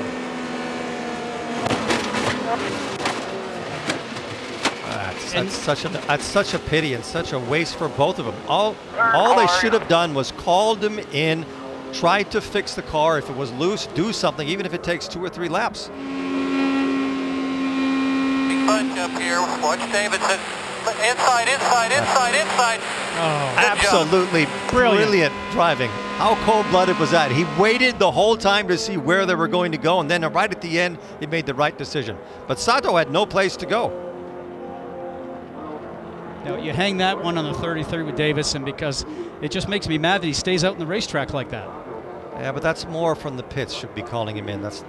He's doing everything he can to keep obviously a loose car on the track, but you could tell where he was getting past. He was getting past between 1 and 2 and 3 and 4. In all the years I've raced here, I've maybe had to pass 2 cars in 15 years. Well, maybe hoping for a caution to get a chance to make some adjustments on that car without losing so much time, but unfortunately the caution was him. And so the first yellow of the race is out for James Davison and Takuma Sato, whose races end in a crash in turns 3 and 4. Pit road is closed while they pick up some of the debris and where the cars have come to rest on the racetrack. Now the pits will be open as they have a clear enough scene. We'll see if people come back down the pit lane now. I expect they will. Been about 20 laps since the beginning of the round of green flag pit stops, and about 15 since most of the leaders came down the pit road. And another update on the engine competition. The top 7 are Chevys. Then we have 4 Hondas. 2 manufacturers in the series. Last year Honda with a decided leg up on Chevrolet in steam under the engine cover. This year Chevrolet came back and said, we found something. I think they said no more of that. And when they came back, they have just a little bit more. We match you and raise you. Yes. and do not think that Honda's just going to sit around and accept that. They'll do a little more, and then the other one will do a little more. That's what competition is about, right? And that's what the Indianapolis 500 is about. Power and aerodynamics. AMR safety team out picking up all the pieces. And you see they work to remove the 2 cars. So here they come to the opening of the pit lane. Ed Carpenter will head left, as will the other lead lap cars for the most part.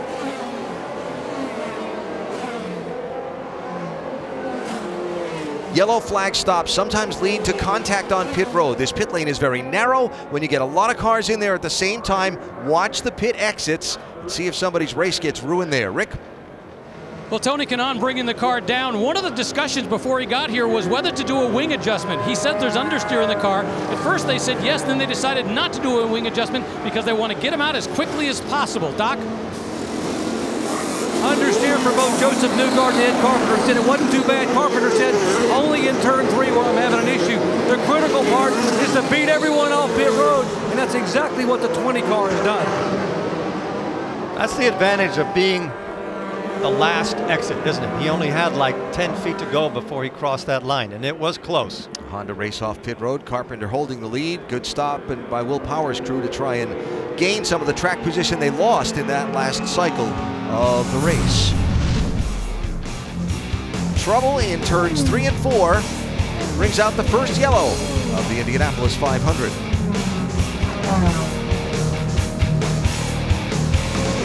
Back at the Indianapolis Motor Speedway, we're under caution for the first time. Zachary Clayman DeMello out front under alternate pit strategy. We have been granted incredible access up at the top of the pagoda. No one gets to come here. In fact, there are only about 6 other people up here right now. I should tell you 2 of them happen to be members of the team Penske higher-ups, and Bud Denker and Jonathan Gibson. But this gives you an idea of the scope of the Speedway. You can see the snake pit over there, that gigantic stage. There is a concert taking place in the snake pit in the middle of this race. You can see the golf course, the Brickyard Crossing golf course. There are full holes located inside. Turn 2, the Indianapolis the skyline over there, you can see turn 2. In fact, this is one of the only places in the entire track where you can be and see all 4 corners of the Speedway. Incredible access. We'll continue to show that, and we'll continue to show you the live action from the Speedway under caution for the first time.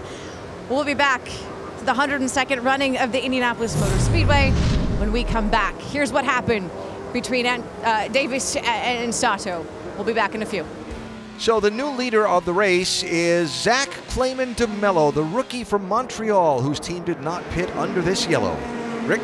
Well, that's exactly right. I was talking with the strategist, Michael Cannon. I said, why didn't you bring him in? He said, well, first off, we really didn't have to come in. Second off, my goal is to get him up front. He believes that it's so hard to pass. He said he needs him up front. And he said, my theory is I get him up front, and then I figure out how to keep him out front later on. It's kind of hard to do when you're running out of fuel. Just his 6th IndyCar start and his first start in the 500. There's Ed Carpenter right behind him. Helio Castroneves back in 9th, Doc. Bit of an issue here for one of the favorites, Helio Castroneves. As you see what they're trying to do here, they're going to change the fuel hoses. Helio came in and the car would not accept fuel. They weren't sure if it was something wrong with the dry brake on the car. Now they've determined they think it's the fueling system here, and there's an issue with the nozzle, so they have talked it over with Roger. Roger told me that they waited long enough to get it full of fuel, but they're going to change the hose. All right, Doc, thanks. Green flag, here we go. Here's Carpenter inside, Kanaan looking outside of Clayman DeMello in turn 1. That's the perfect move for Ed Carpenter. He's putting a distance between him and everybody else. And there goes Tony Kanaan to the inside. Remember, everybody's on fresh tires, so the tires have a lot more grip with those Firestones. For Clayman DeMello, used tires, and he's going to get past very often here very quickly. But it's going to be touchy for the drivers to work their way around him. You have to be patient here. Boy, they sure are using up all of the road coming out of 2 and 3 and 4. Here comes Joseph Newgarden. He'll get through. He had to muscle his way through. You see the car starting to move around just a little bit, that disturbed air, even beside some battling now. Ryan Hunter-Reay going past the PNC machine of Scott Dixon. We're on board with Scott right now. Here's Simon Pagenaud hopping out of line. He'll get by Clayman DeMello. Couple things here. People, this comes back to the urgency on starts and restarts that people talked about, right? Get what you can while the field is bunched up, because once it spreads out, it's going to be harder to get a draft. Look at that, Piggott moving to the inside in the 21. Hunter-Reay has to back off, trying to find a way around him. It's going to be harder to get those spots once the cars spread out in line. So when everything is still bunched up and people have to check up for other cars, get all you can. That's a level of aggression that's only going to grow the later in the race we get. But Alan, the level of danger. Caution, trouble, Ed Jones. Off of turn 2.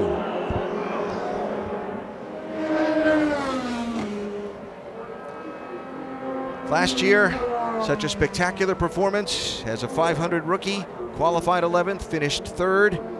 Said this year, everyone's been chasing a feeling that just doesn't exist in this car, myself included. That's not the feeling you wanted.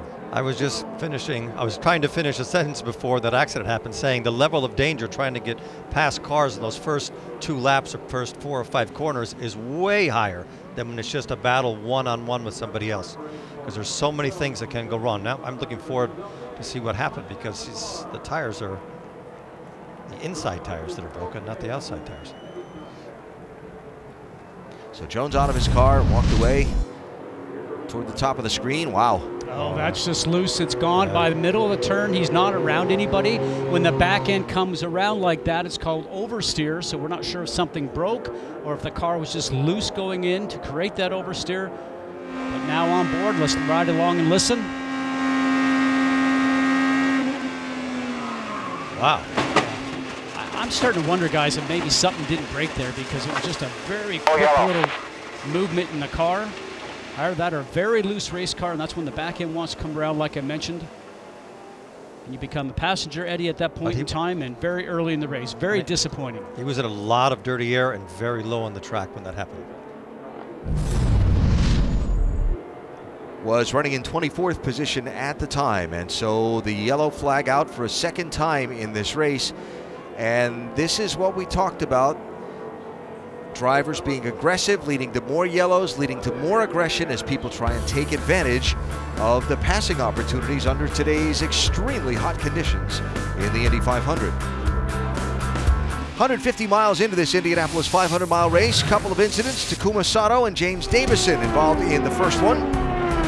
James Davison having difficulty with his car off pace. Probably should have thought about coming into pit lane to get the car back up to speed. Takuma Sato coming through the turn, nowhere to go, runs over the back of him, and this could have been a lot worse.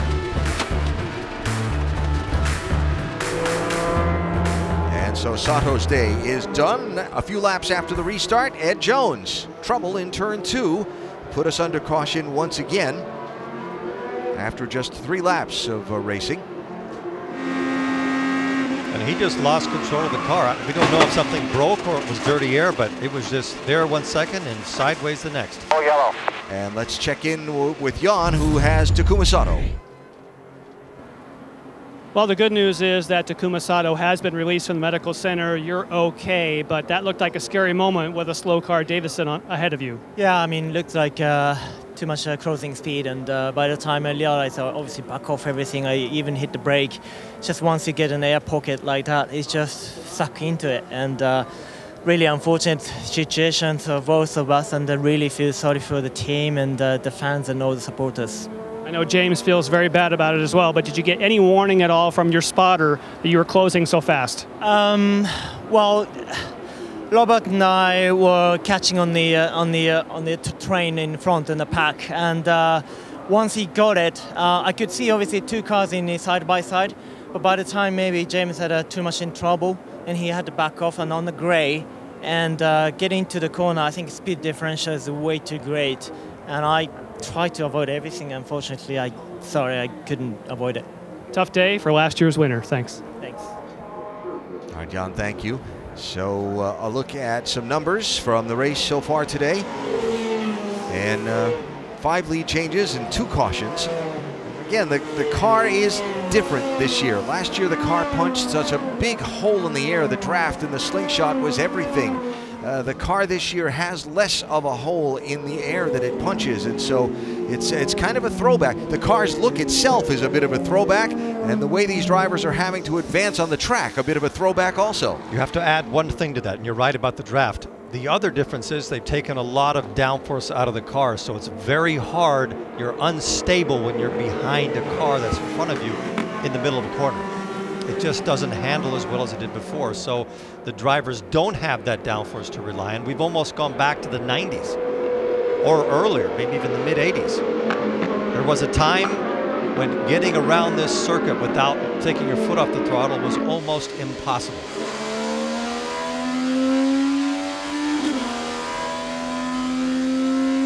Green flag is out. Tony Kanaan chasing the leader, Ed Carpenter, with a big run.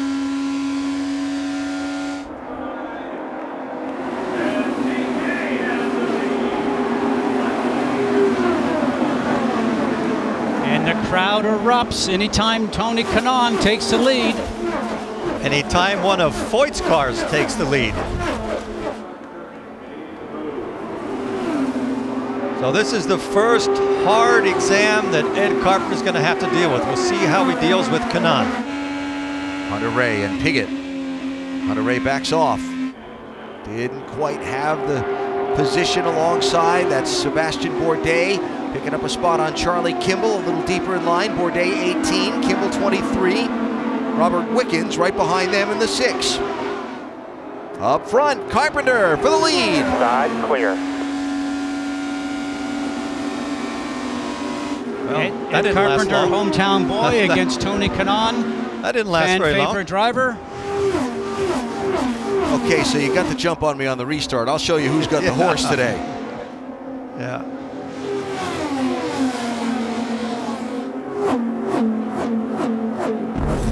Restarts really intense. Look at this.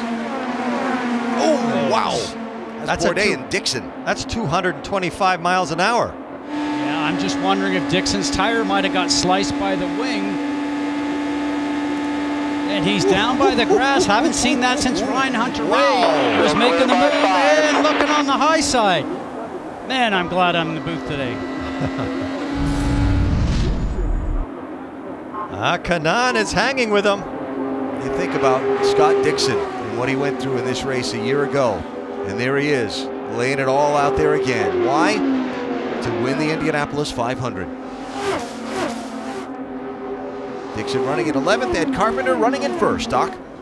Remember we told you Ed Carpenter was trying to save fuel and how important fuel is today. They told him prior to the restart, go to a certain fuel setting which was not full rich. And they thought they could save fuel and hold on to the lead. Well, Tony Kanaan proved that wwas not the case. So they went back to where they were running, and now the result is Carpenter goes sailing back by. So that fuel-saving experiment on the restart, you check that one off the list. It didn't work. But I got to tell you what Kanaan is doing. He's the only one that's managed to stay that close to Carpenter. And if he can do that, he will run at Carpenter's speed, but he'll use a lot less fuel. And if he does that for enough laps, that will be a big advantage. Here's our Firestone telemetry. Watch the number on that mile per hour down the straightaway into the corner for Kanaan and see how much he lifts.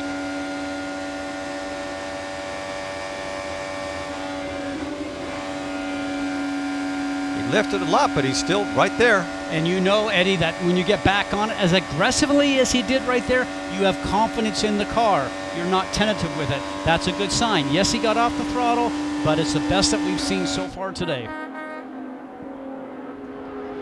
Just a little 230-mile-an-hour Sunday drive into the corner. Trouble, Danica Patrick. On a break. On a break.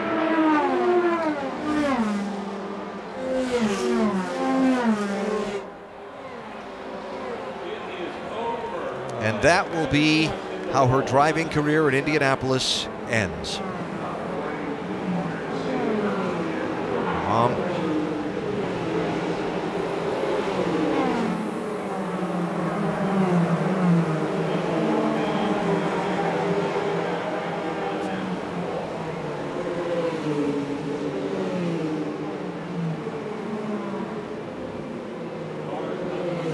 Safety team there. Patrick beginning to climb from the car.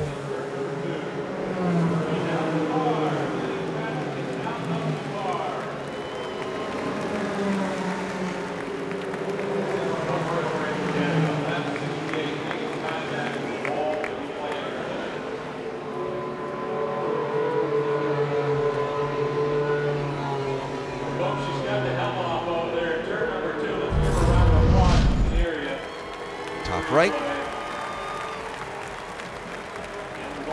Very similar to Ed Jones. In the middle of the turn, the back end starts to come around.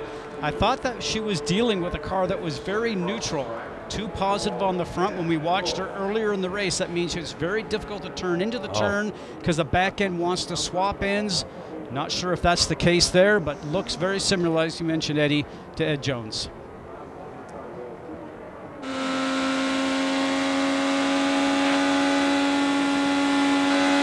Oh, that's just a loose car. The back end just got away from her. And there's nothing you can do once it goes. You cannot catch it in time. Look how she puts her hands down. Running in 17th at the time. Another look from Alexander Rossi's on board.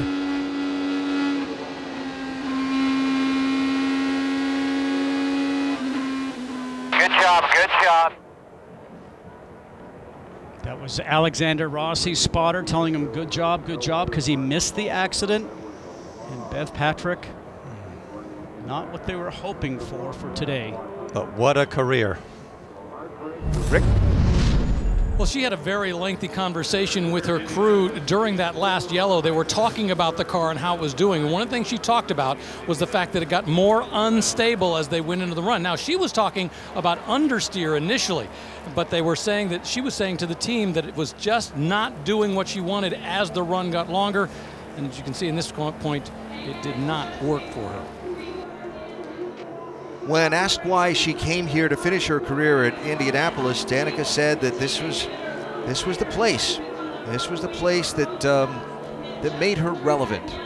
And she said the hesitation was she didn't want to ever take anything away from what she's accomplished here, but she did it because she had time to do it right. She was with a good team, with a good program. You saw that through qualifying, but this is not the way that she would have wanted the day to end. So Danica Patrick riding to the medical center after crashing while running 17th, shy of 200 miles of this Indianapolis 500-mile race. Today's result does not take anything away from everything that she managed to do in a race car. So you lead my next question, which is legacy as a race driver. Not many takers at the front of the field, just Joseph Newgarden from third Clayman DeMello and Wickens, but most of the front runners stayed on the racetrack.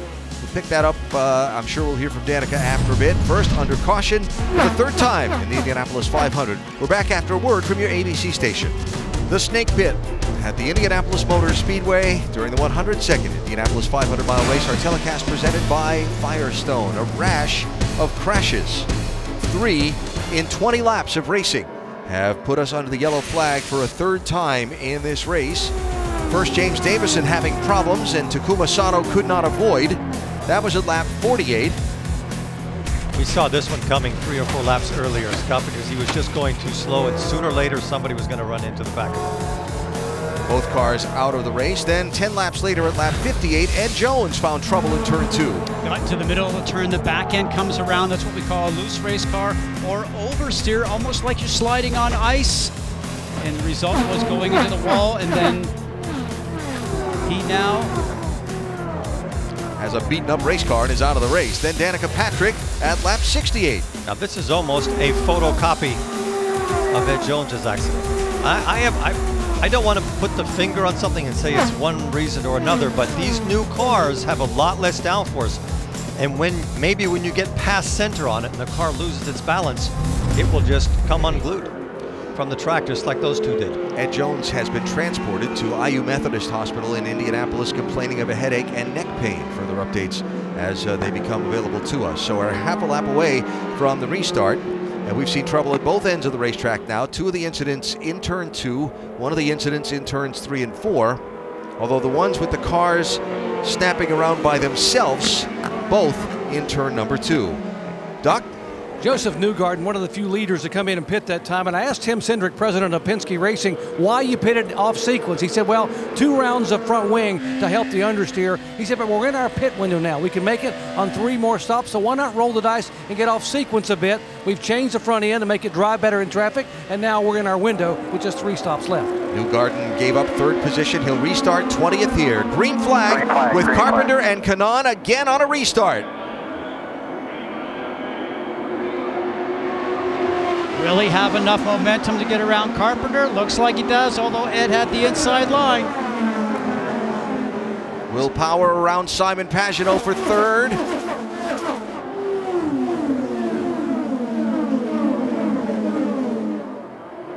Castroneves next in line fourth. And how about Ryan Hunter-Reay from 14th to 5th, former winner of the 500. That doesn't shock me at all that he's found a way to the front. I'll tell you what, starting from the front position so far, you're a sitting duck. If there's 5 or 6 laps to go, that's not the best place to be. That white car you saw around the outside, that's Oriol Servia, who was a lap down, took a wave around at the second caution. Now there he is through some of the strategy up in 10th place and climbing. 3 wide, sorting out into turn 1. And rush hour traffic at 210 or 15 miles an hour. Got to get all you can get on these restarts. These guys down to the grass, for goodness sake.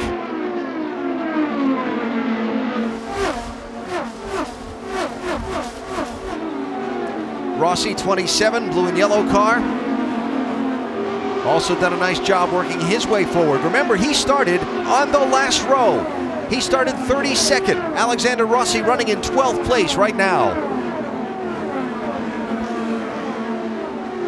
And that's the kind of run that you would expect from him. A very methodical driver, very quiet in the car. Team will tell you that he's very smart, very intelligent, a student of this type of racing when he came over here from Formula One.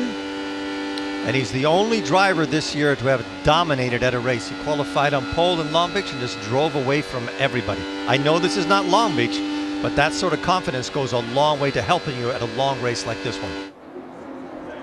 Kanaan still's leading. Yeah, after the last restart, when Kanaan got the jump on Ed Carpenter, Ed passed him right back a lap later. This time, Kanaan is eased away by some 5-7 car lengths. And so the former winner, Tony Kanaan, took the checkered flag first back in 2013 in a race where he had to be very aggressive to get to the front at the end.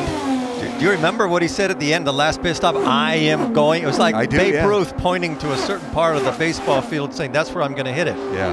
That was amazing. He is the master at restarts.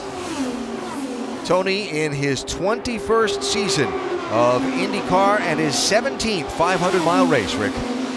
Yeah, let's talk about something that's very different today than the year he won the race. He was saying that the year he won the race, he made no adjustments in the car. They liked the car all the way through. He wasn't using the tools inside the cockpit. They weren't making wing adjustments. Totally different today. He's been using the tools inside.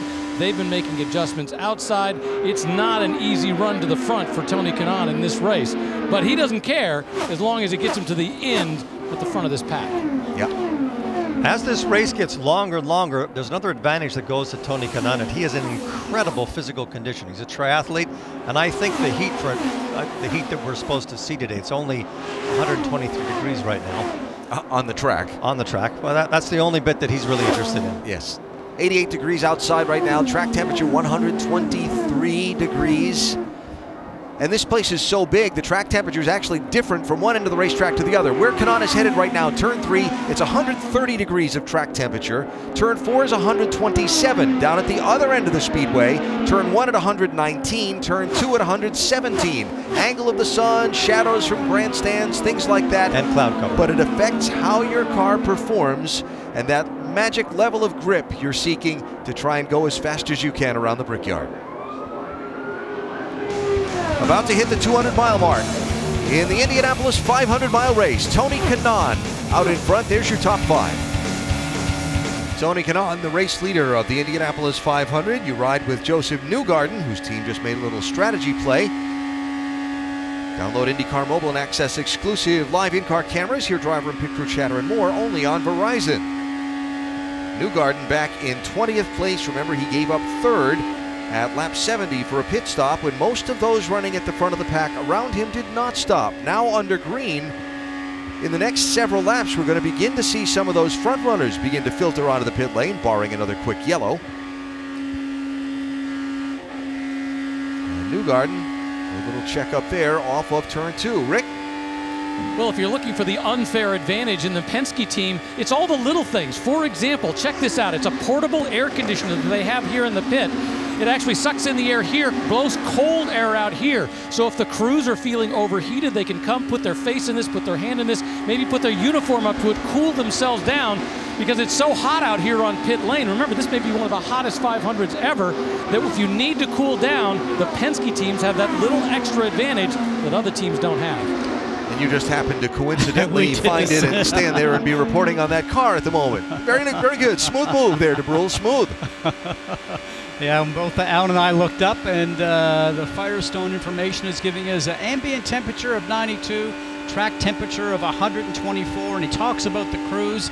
The crews feel the heat just like the drivers, as reported, and they are so important, Eddie, simply from the fact that they cannot make a mistake. Putting on a wheel or filling up with fuel can certainly cost them the race.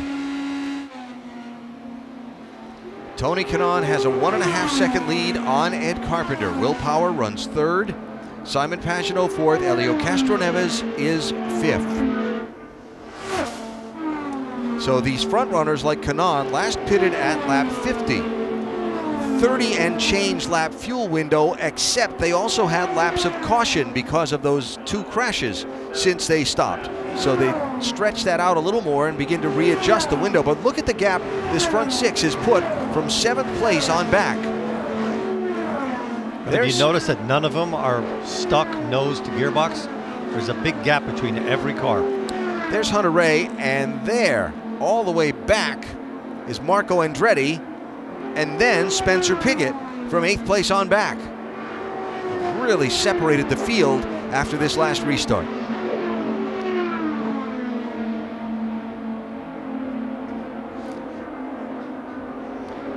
And to your point, most of the passing has happened right after the restarts.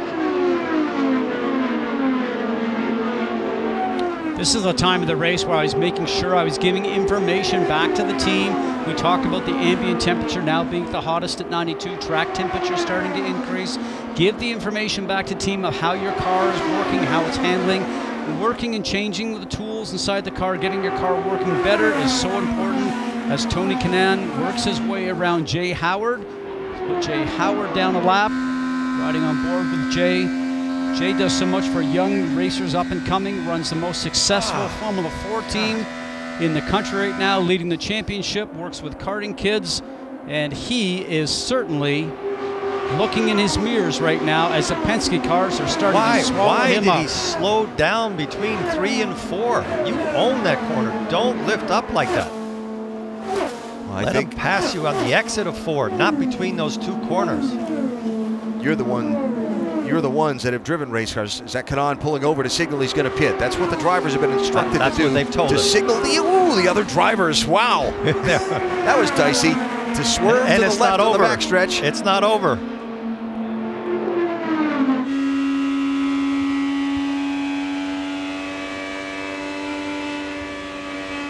Here is Kanaan, indeed, from the lead. TK, you want that half a turn? No. Okay, copy. Wide open. You can see it. That was very emphatic. No, I don't want that half turn. All right, Rick. Which is interesting when you think about it. A lot of teams have been making greater turns. I just heard another team talking about one more turn they're going to make. The critical thing here for these guys is to get these pit stops just right. When we're under green flag conditions, they need to make sure that they time this as well as possible, get them back out. And there, look at that, a 7-second pit stop. That is blindingly fast. You don't think that pit crew's pumped up about that 14 car being up front, having a chance to win? You could say it, that Foyt pit crew. They have had their difficulties consistently performing in the last couple of years, but this couple of weeks here at Indianapolis on the oval, they have been consistently fast. Like most teams, struggled to solve the riddle of the new car and what the data meant compared to what the driver was feeling. But they are pumped up and know they have a chance to win this race. And they're 100% behind Kanaan, and you can tell. So now Ed Carpenter, the leader after the Kanaan stop. We expect we'll see Carpenter in very soon, if not here. And indeed, here he comes. That white line you see is not what they call an officiable line. It's okay to cross that line to the point that you reach the commit line to come onto pit road. I mean, we could try a little more, but it is what it is. So Carpenter here from the lead, putting Will Power out front. And you heard Ed Carpenter when they asked him, what do you want? He said, maybe a little more, but it is what it is, meaning the understeer, especially the nose of the car, feeling light in turn 3. Okay in 1 and 2, but light in turn 3. Make a slight air pressure adjustment. Going to put 4 tires. Got to get it full of fuel. Fuel very important right now. Holding it, no wing change. He's away. Marco Andretti also on the pit lane. Already has finished his stop, and he will follow Carpenter back onto the racetrack. So Will Power, the race leader. Here's Carpenter coming out with Kanaan. Kanaan's going to zoom by him off turn number 2 for once the field cycles through the stops. I think from that report right there, from what Ed Carpenter said, it's probably the first time that his car has not been perfect, because he says it is what it is. Rick? Yeah, Simon Pagenaud relatively happy with the car, but they are going to make a quick wing adjustment, get the fuel in, and send him back out at 7.4 seconds. Remember Matthias Leitz, we haven't talked about him an awful lot today. He is a rookie in this race. He is the teammate also of Tony Kanaan when they qualified. In fact, he qualified right next to Tony Kanaan. He's been relatively happy with the car all day. Really, this has been a big learning experience for him. They've been trying to talk him through this. A nice clean stop. Once again, just 7.5 seconds. Now off turn 4, Power, Castroneves, and Hunter Ray. The top 3 on the track in the cycle of stops will hit pit road for their service. Rick? Yeah, Will Power has been sitting up at the front, not able to really do everything he wants, but you see no wing adjustment. They send him back out with a nice clean stop. Elio Castroneves, they asked if he wanted a front wing. He said, let's just go with air. Let's save that wing. Elio said, I'm worried about running out of adjustments. Let's make it with air this time and save the wing for later. Spencer Pigot to his pit lane. Doc?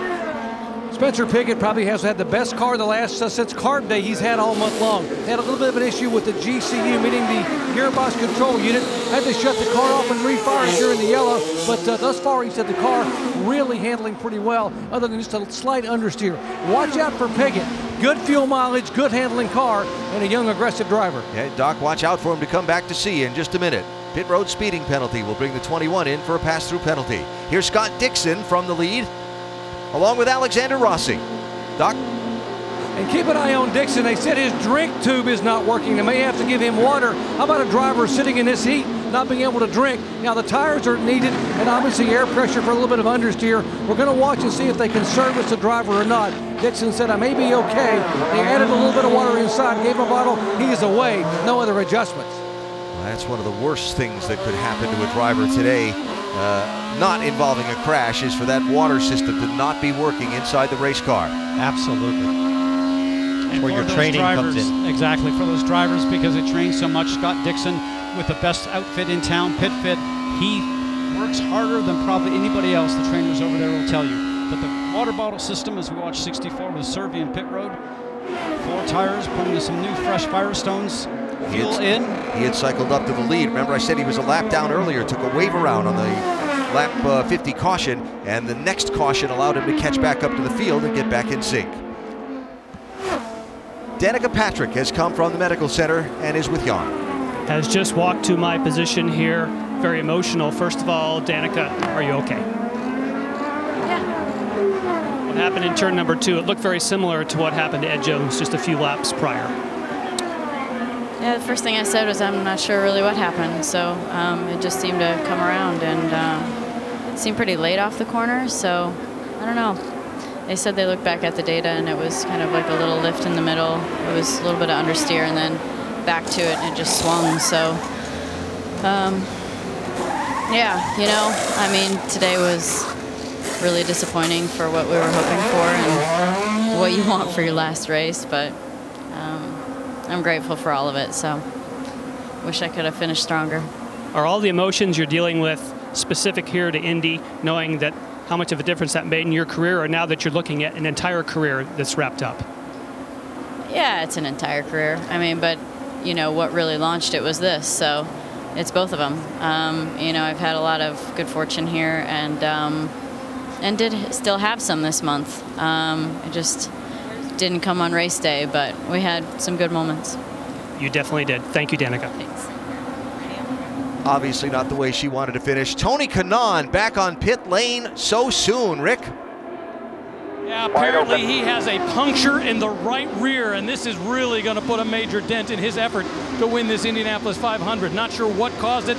There's the opportunity for debris. Sometimes you get close to something. Doesn't really matter. Bottom line is he's forced to come in, do another pit stop, and that is going to put a major dent in his ability to win this race, and he was out front.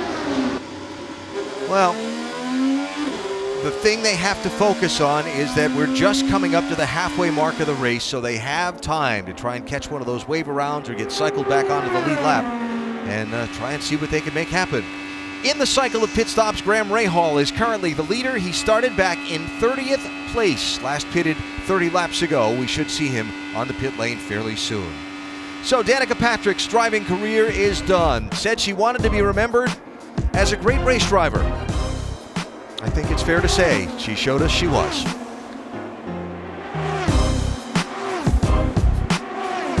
Anxious moments for Zach Veach and the pit stop that you saw in our ABC side-by-side coverage. It appears that those flames that were trailing from where the fuel coupling disconnects have extinguished themselves. For whatever reason, that dry brake didn't break dry. And actually you can see the flames coming up, so all that fuel is going down onto the under tray, and you'll see when he drives away, the flames will go out over the top. Sometimes they spray water on the car when it departs, and just underneath the under tray you'll start to see a small flame will still stay on board, and hopefully will go out as he's on track. Wheel straight, put on the brakes. Take a little rear wing out for you. Go, go, go, go, go, go, go, go, go, go. Fire extinguisher. Fire extinguisher. Go, go, go, go, go, go, go, go, go. Keep going. Just keep going. Wow, scary, Doc. Absolutely very scary. Normally when you see these teams make a pit stop and add fuel, you'll see someone spray water across the cowl at the fueling nozzle. That water against the hot cowl keeps that fuel that leaks out from igniting. There was no water being sprayed, number one. As you saw, one of the rear changers there was in front of the fire extinguisher. They couldn't reach the fire either because the crew member was blocking the fire extinguisher. So 2 issues. Unfortunately, the fire extinguished himself, but they got very, very lucky. Graham Rahal pits from the lead, Rick. Here's Graham. He's actually been really happy with the car. He's running what we'll call the New Garden strategy. Remember, New Garden came in and pitted on off strategy? Well, Rahal's doing exactly the same thing. Their plan is to try to keep this car in a different strategy at the end of this race. Robert Wickens also in. Carlos Munoz, Stephen Wilson all pitting on this lap. So that's going to cycle Zach Clayman DeMello back to the lead in front of Will Power, who is now around Ed Carpenter and at the head of the guys on that other pit stop schedule.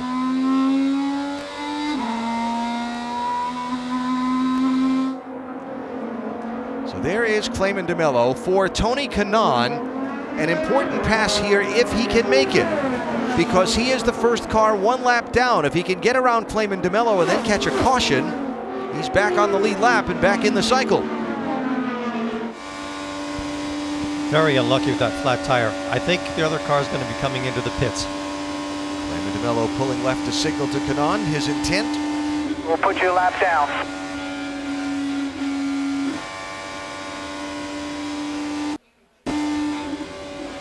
Yes. There we go. Smartly breathed the throttle going into 4 because he knew the speed from DeMello in front of him would slow down dramatically. Smart job by a veteran.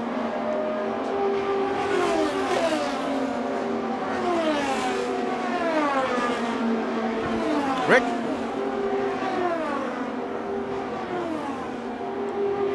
Zachary Clayman DeMello, the rookie, brings the car in. Michael Cannon, his strategist, has been talking him through this whole race, giving him advice, telling him what to do, where to be on the track, how to handle everything. When you're a rookie, this is exactly what you need, and Michael Cannon is a good guy to have in his ear.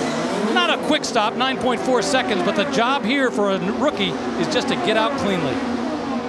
Well, they've got him off cycle on the strategy, so depending how the cautions play out, you can, in a race where track position is important, you might steal a lot of positions, and at Indianapolis, a lot of money by doing that. And it all depends on where the yellow falls, where the inevitable yellow falls. Yes. So there's your new leader, Will Power.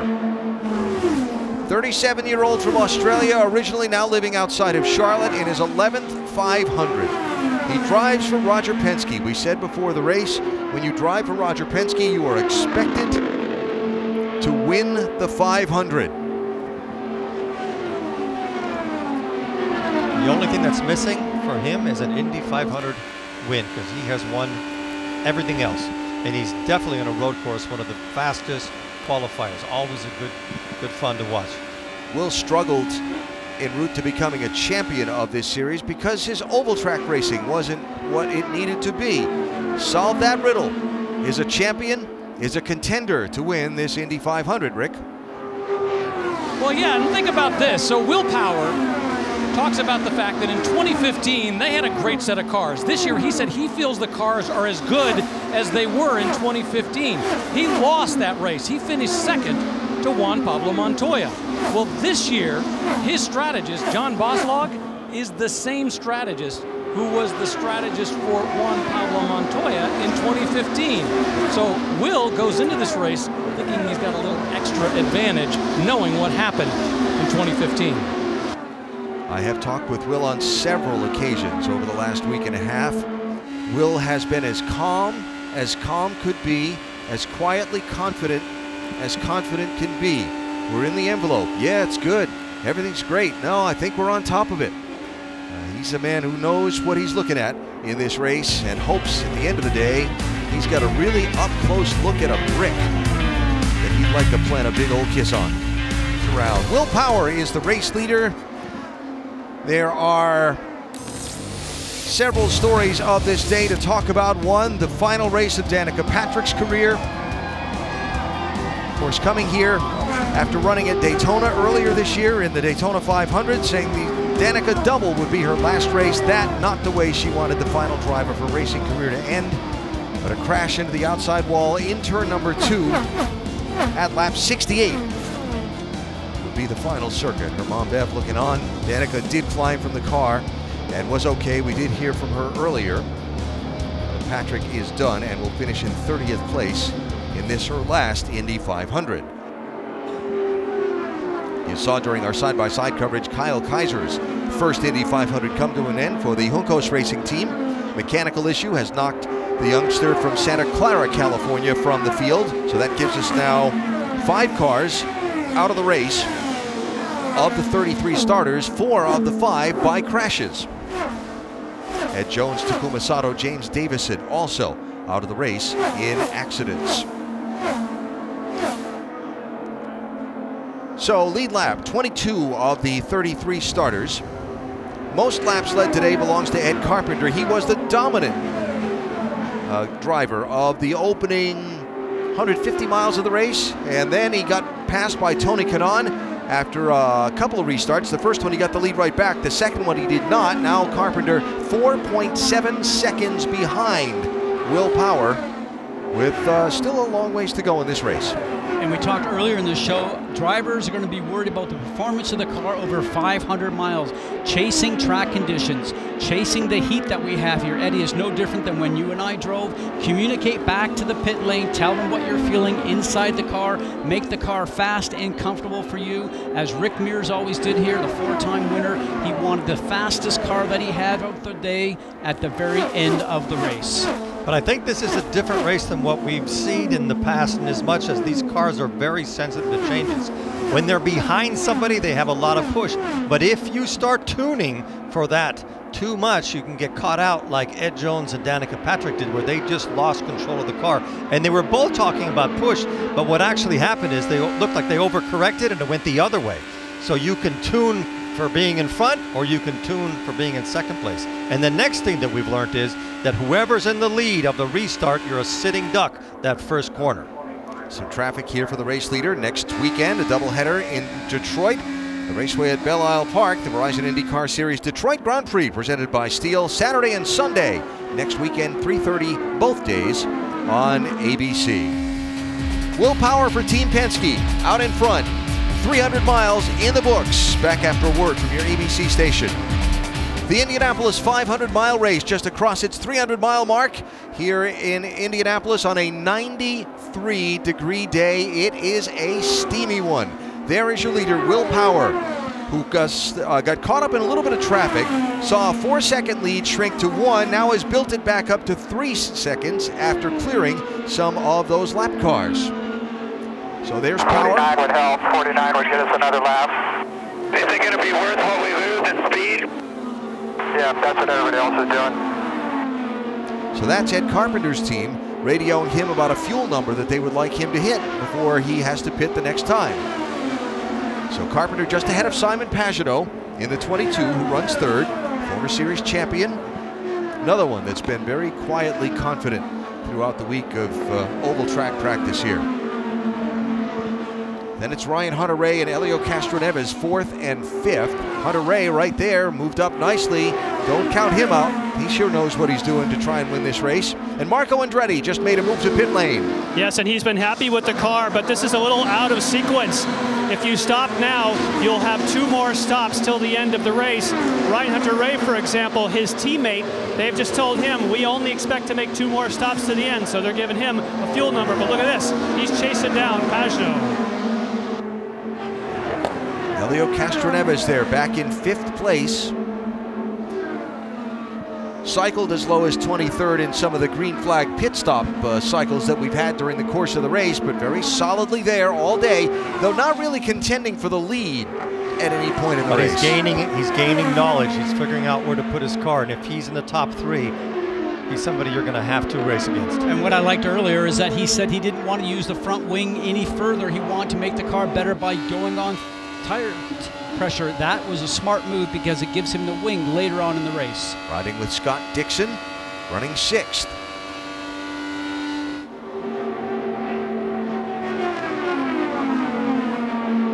Dixon started in 9th position. Here's Ed Carpenter in. 73 laps to go, Doc.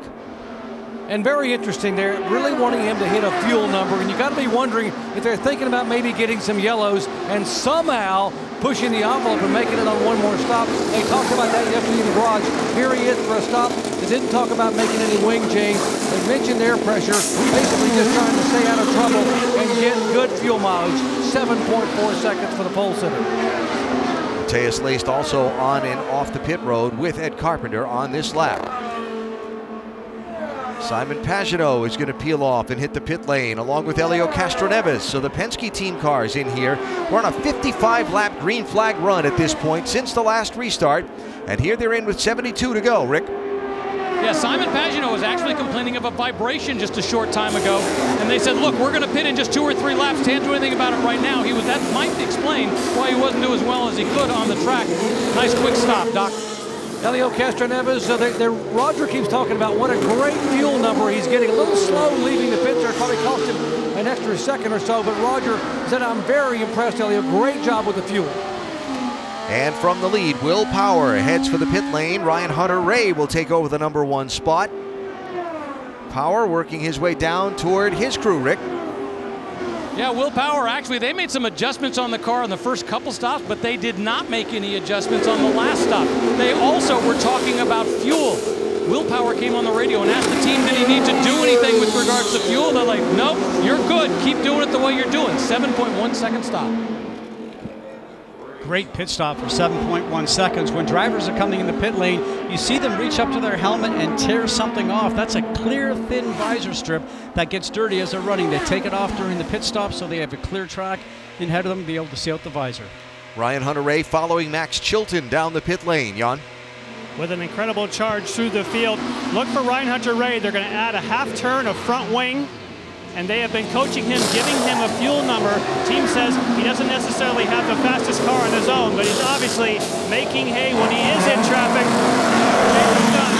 That was a 7.1 second, Doc. Here's Scott Dixon coming in for his stop, and Dixon, again, we talked about him trying to get water in the car. We want to watch here from Blair Julian, the crew chief, the outside front tire changer. Here's Dixon coming in.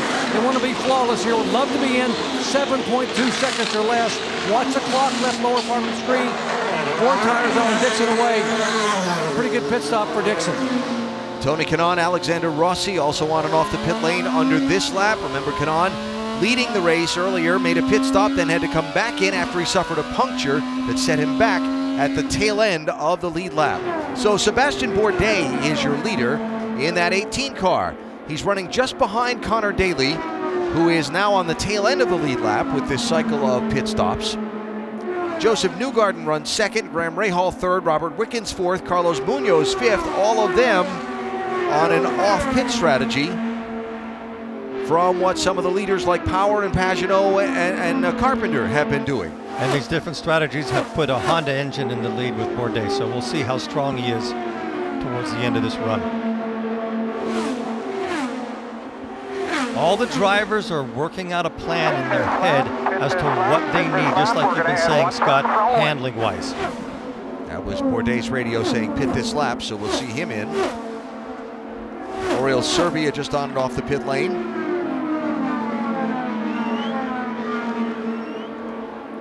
So getting down to the point where can they make it on one more stop if we don't see another caution flag.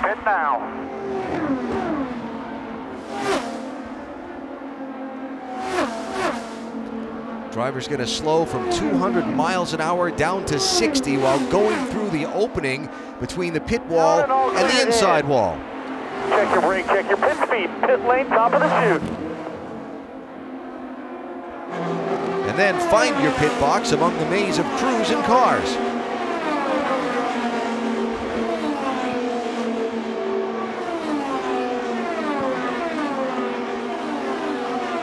A year ago he was standing on crutches. Today he's been standing on the gas. They're going to do a half a turn of front wing. Car owner Dale Coyne is over there with the water to spray on the fueling nozzle to make sure they don't have a fuel issue. There's a half turn away. There goes the water, and there goes Bourdais. Almost 9 seconds, so about a second and a half faster than they wanted to be. So Joseph Newgarden is the leader. They're now the top 5. Those first 4 on a different pit strategy. We'll see how it plays out in the closing laps of the race.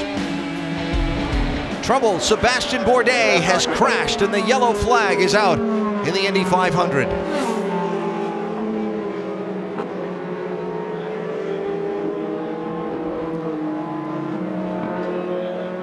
Turn 4. And sad to see for someone who worked so hard to come back here and to have such a good car to compete in this Indianapolis 500-mile race. Just hang out there, wait for safety to get you. They're coming.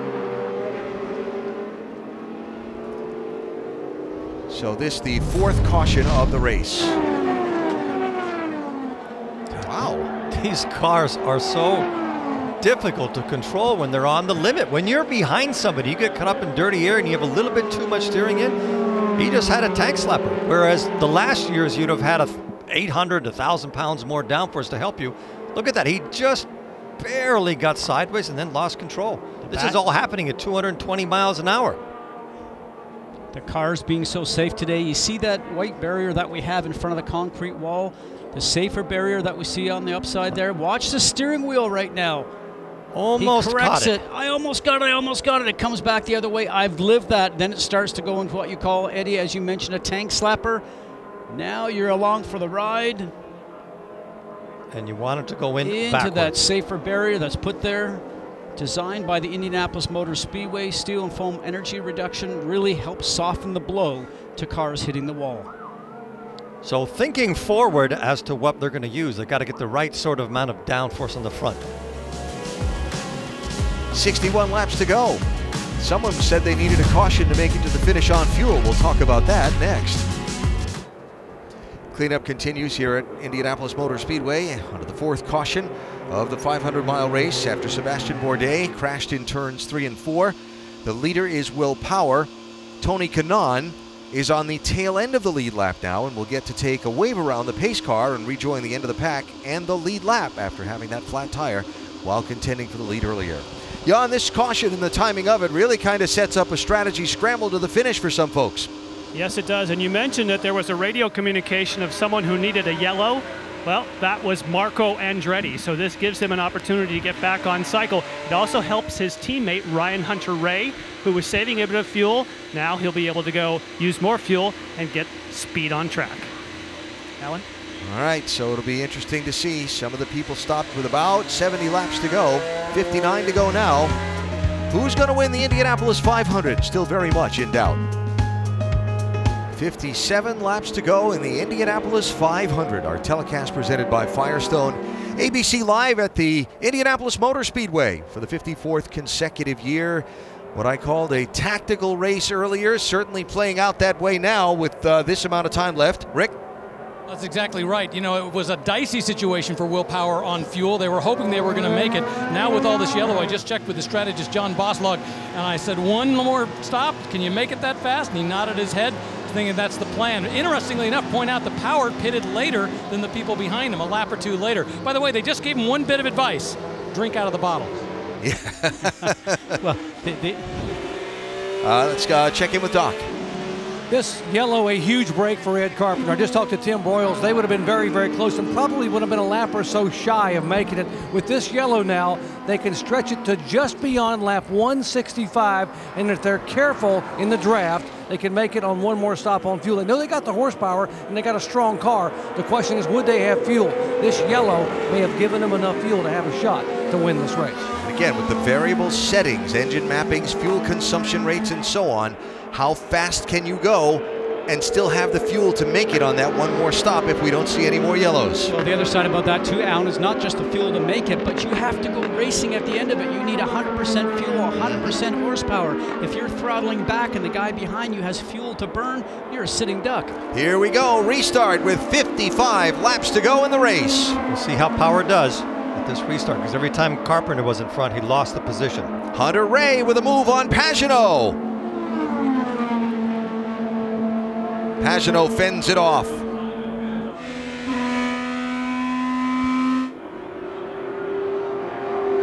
Castroneves tries to attack. Look at Rossi on the outside. Oh. Alexander Rossi with the move of the race. You just don't do that with these new cars, but he did. And we're Four wide. You can tell we're getting towards the end of the race. But listen to Dixon work the throttle. That's how difficult these new cars are to drive. But he makes it through. Caution, trouble, Helio Castroneves into the wall. Oh dear.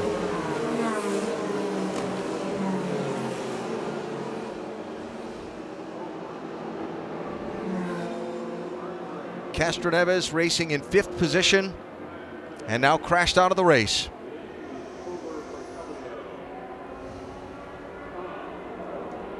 And Roger Penske left to look and say, what happened? Eddie, as you mentioned, as you get closer to the end of the race, drivers are thinking about track position. Listen to the roar of the crowd for the Spider-Man.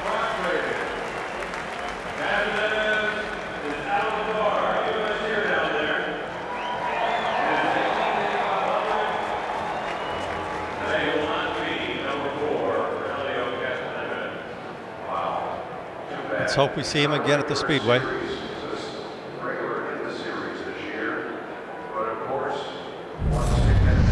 Look for the yellow car. Wow. Same thing. That's the same thing we've been seeing all day. Ryan Hunter-Reay directly behind him, and Alexander Rossi made some brilliant moves not to get collected in that accident.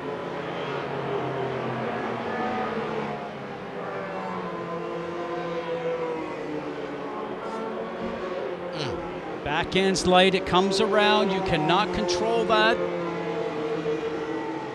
Let's ride along now and listen. Just lost grip.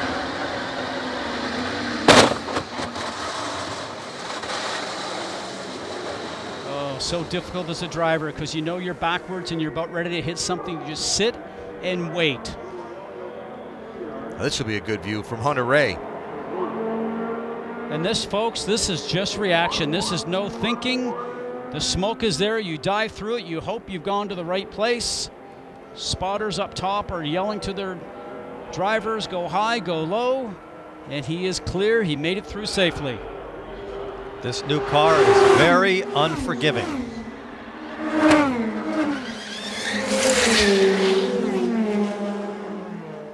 Wow. Yep, he can hear the fans, but that's not how he wanted this Indy 500 to end for sure.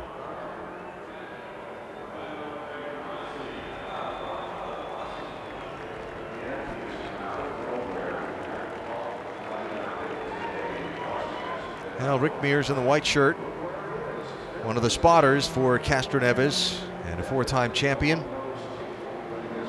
as well as AJ Foyt, a 4-time champion, Al Unser, the other 4-time champ. And for Castroneves, his 9th attempt at that 4th win will come up dry today. Watch real time from Hunter-Reay. Come on. That's as much time as he had to make that decision. Jan? Elio stopped for a moment on his walk down pit road. Very frustrated when he got out of the car. What happened? Yeah, got a good move in Ryan and got the momentum. I thought probably when I went wide in 3, probably was a little bit of a, dust in the tires. And then as soon as I came turn 3, I was eager to go and trying to pass Simon, but then the rear just gave up. So I was not expecting, never had any sign, but it's frustrating. Car was good. Definitely it was very tough out there, but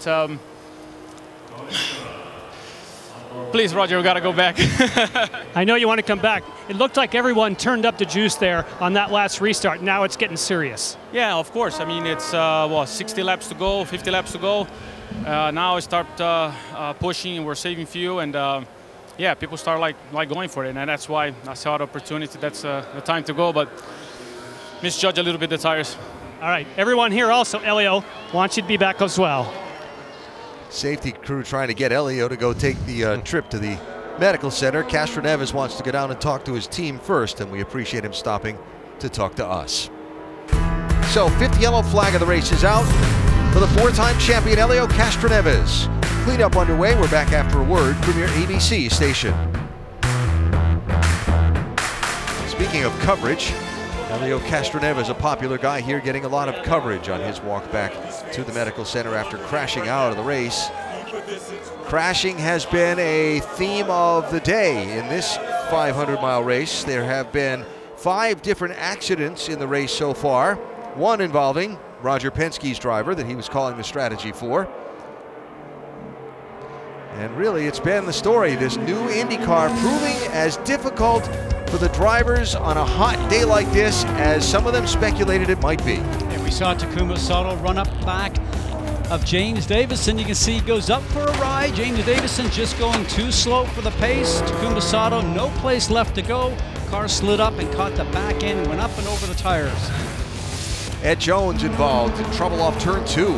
He just lost the back of it turning into 2, and once that happens, there's nowhere you're going to end up except the wall. But they're very all these spins are uncharacteristic of these cars. And 10 laps after the Jones crash, Danica Patrick's racing career came to an end with that hit. Much the same as Ed Jones, and in that scenario, the back end went around.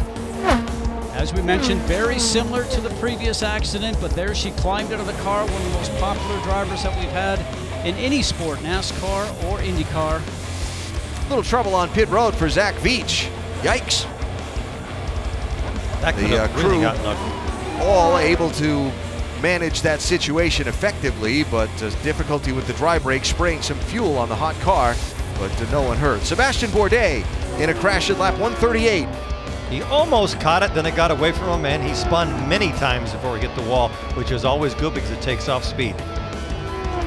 Bourdais started this race in 5th position, but his day not coming to an end the way that he wants to back in 28th. And Helio Castroneves, who started in 8th position, running in the top 5, and had that crash off of turn number 4. We heard him say it was now time to get more aggressive, getting closer to the end of the race. Watch this.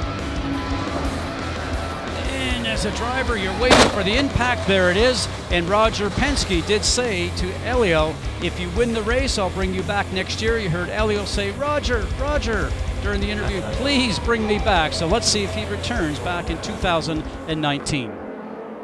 Doc? Standing up there, Roger, Helio was doing all he could. He wanted you to be able to fulfill that promise if he wanted to come back next year, Roger. And he kept saying when he climbed out of the car, Roger, I want to come back. Well, we certainly take a good look at that for sure. You know, he's done a great job. Fortunate on that restart, he got a good run and guess just got a little bit high there. And, you know, you don't see a guy like that lose it very often. But what a great guy. What's he done for our team for so many years. And, you know, he's the fence climber, and he's one of my best guys. Still got 3 good ones in there, AB. And the green flag is back out, Doc. Restart. And Will Power will try to fend off that hungry pack of people behind him. Look at Alexander Rossi trying to fight his way through in that blue and yellow. And he's on the high side again. Man, I can't believe he did it. He got through 2 drivers in 2 corners. Rossi, who started second to last in this race, fighting his way to the front. Well, he's starting to put all of his cards on the table.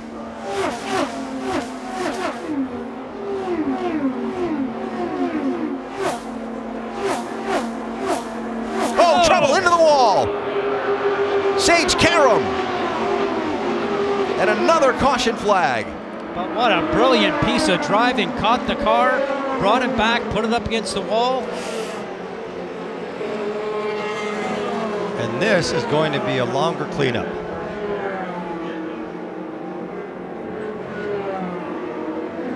What a piece of driving by Rossi on the top side around 1 and 2. And it's not the first time he's done it, it's the second. I really don't know what happened, man.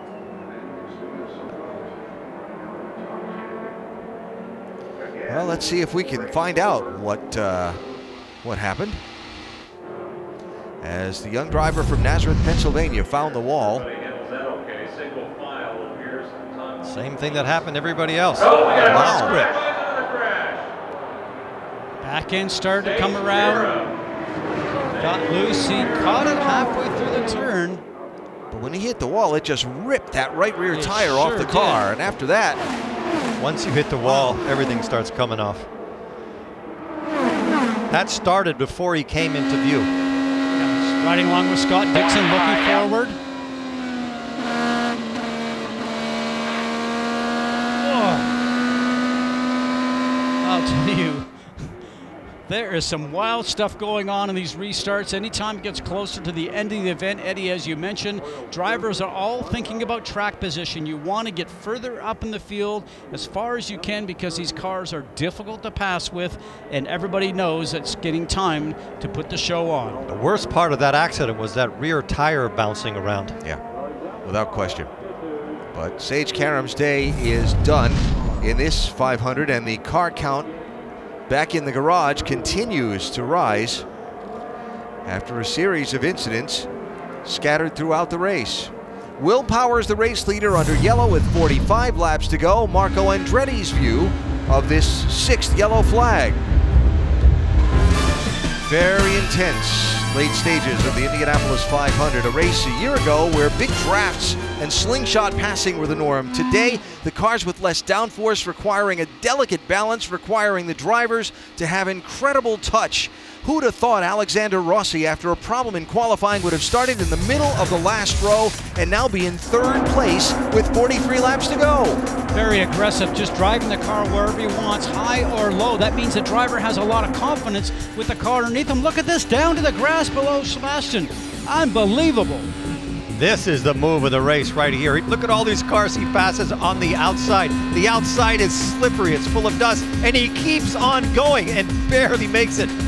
But he does. Our Firestone moment of the race. Then the next restart, where he tries to go inside of his Andretti Autosport teammate Hunter Ray, who closes the door, so he goes outside, goes by Hunter Ray in 1, and goes by Pagenaud in 2. And look how close those tires are.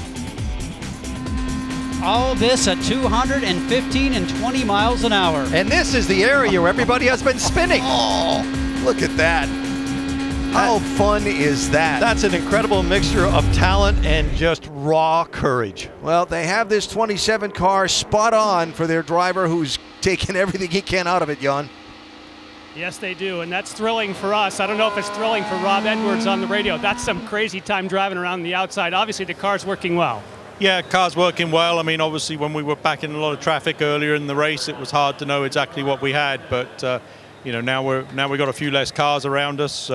Yeah, car's working well. Alex is in the groove, so we'll see what we can do here the last 40 laps. You were just on the radio telling him where they're sweeping because he makes these outside moves. That obviously plays in your hand with a clean track. Yeah, I mean, the more information he's got to work with, right, he knows what options he's got, high or low, and so we're just trying to make sure he knows everything he needs to know. Can you win it? I think so. We'll see. All right, that'll be awesome. Alan? All right, Jan. Well, I said on the pace laps when we were talking about Rossi that if he was going to win, he was going to have to make history today. He started in 32nd place. No one's won the 500. Deeper in the field than 28th, and that was an awfully long time ago, including the very first 500-mile race. And you can hear Alexander Rossi right now saving fuel, accelerating, then clutching, just doing that. Scott Dixon's very good at that too. But also what I noticed, guys, is I saw this with Will Power. We just saw it with Alexander Rossi, putting their hand up outside the cockpit just to start to get the wind going over your body to try and cool yourself down, trying to get some airflow through the car. At this 92-degree ambient temperature that we have, Eddie, you know this. We've driven when it's been 82, 85 in our discussions this morning before we got here. You are just looking for airflow, because in the yellow, this is when you start to think about how hot you are. When it goes green, you forget all about it. When you're in the top 3 around here, they could have a volcano going off in the middle of the infield, and I don't think you would feel anything. Rossi is on a high right now. Rob said he's in a groove. He is the groove. He's making his own groove. He decides where he puts his car, and he gets away with it. Anybody else that tries that is spinning and crashing. The great Castro Neves, who knows his way around this, tried a move, maybe not as aggressive as that, and he didn't get away with it. And yet Rossi did, and he knows it, and everybody else in front of him knows it. 1 lap to go. Scott Dixon pitting. A fuel strategy play here by Mike Hull and the Ganassi team. 40 laps to go in the race. Well, they say no one is better at saving fuel, in fact, making fuel, than Scott Dixon. Now, you think about this, 39 laps to go. They come in, he knows everyone else has to make one more pit stop around 170 or 172. Topping it off, getting it full of fuel, watching the number. Mike Hull told me this morning someone that might just sneak away with one here They know how to make fuel. And he gave me a wink. Well, his guy is the best in the business. I think they're banking on another yellow. You see that tube coming out of Scott Dixon's helmet? That's the water tube that drivers have. Push a button on your steering wheel and the water comes in. You get a nice drink, but the problem is right now at this point in the race, Eddie, that water is pretty darn hot. We did have reports that maybe his water bottle system was not working, but no doubt, water or no water, the hottest day we've had in the IndyCar here. Let's watch this restart. Power got the jump on Carpenter, and he's going to lose another position to Rossi. Alexander Rossi on the move again on the outside, going for second place on Ed Carpenter. Carpenter not wanting to give in.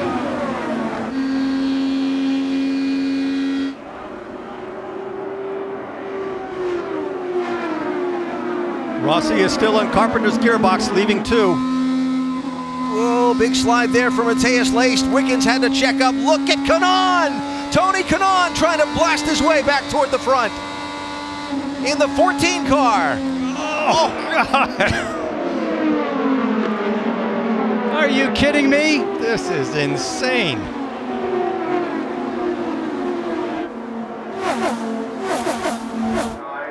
That put Kanaan up to 9th place, but still a long way back in the line. That's Graham Rahal who just popped out and picked up a spot. Joseph Newgarden in that silver car trying to pick up a spot. And Kanaan goes again.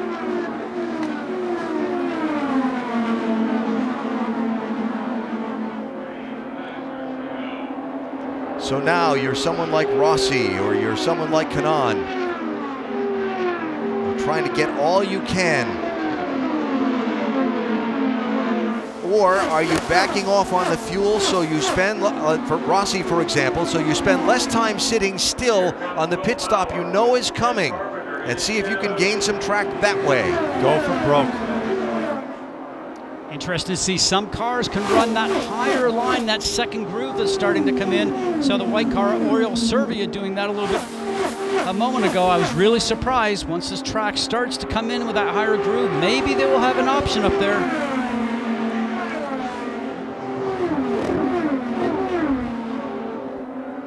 We have yet to see the car that's been running in second place pass the car that is leading.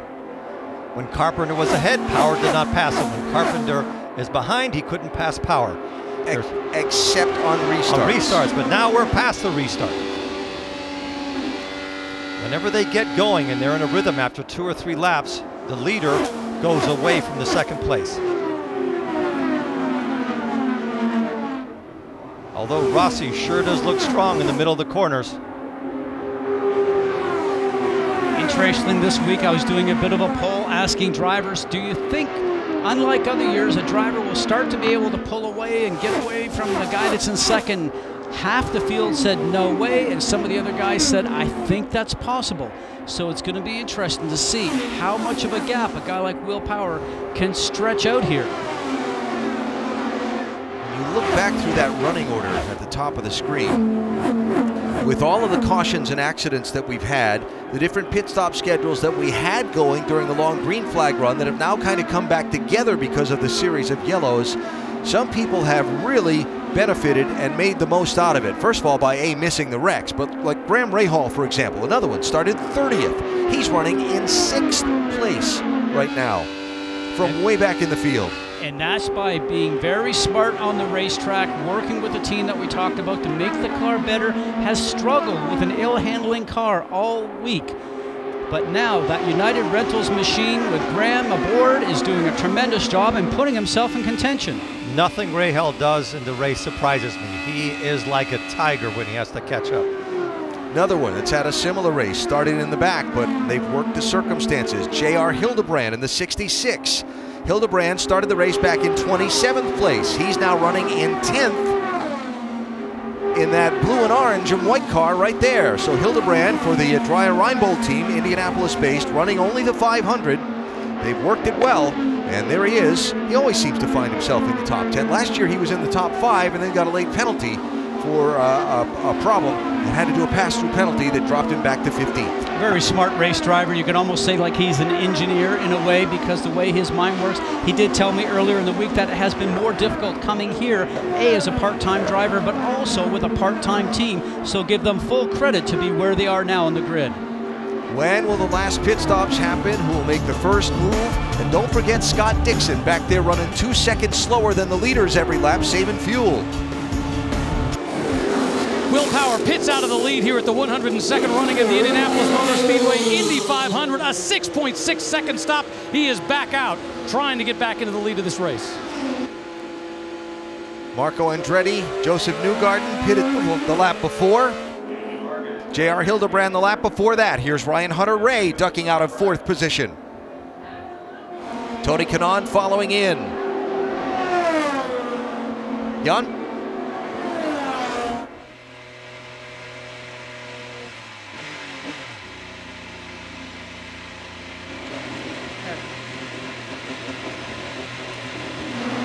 Ryan Hunter-Reay is taking this opportunity. We watch another 6.6 second stop. He obviously has been very loose in traffic. They've had an opportunity to make an adjustment. Rick? Well, Tony Kanaan is working his way back up to the front of the pack. He's likely going to need one more yellow flag to pull it off. You see they made just a wing adjustment there. He's been able to move his way up on those restarts. He's a master at it. He'll probably need one more to pull this off. Yeah, get the yellow flag not for fuel, just for track position, and another chance at a restart to try and take advantage. Here's Ed Carpenter in from the race lead. Graham Rahal follows him down the pit lane. Doc? Ed Carpenter saved fuel so he can pit a couple laps later because he wants to burn fuel to be able in this last stint to run down Will Power and company. They talked about adding some front wing. 4 tires, gotta get it completely full of fuel. There's the front wing. Oh, down and away, Carpenter. And Graham Rahal follows Carpenter back onto the racetrack. So now Rossi is the race leader with Pagenaud, Munoz, Servia, Wickens, and some others on a different pit stop schedule. Here comes Rossi, Jan. And they're going to change these tires to the larger stagger. That means the car will turn more positively. The inside rear will be a little bit smaller. They're picking just the right set for the finisher. Oh, yeah! 6.5 seconds. Rob Edwards looks on. Alexander Rossi back to the races. So how all these cars blend back together after the pit stops all cycle out will be fascinating to see. Here's Pagenaud, the race leader. Coming in.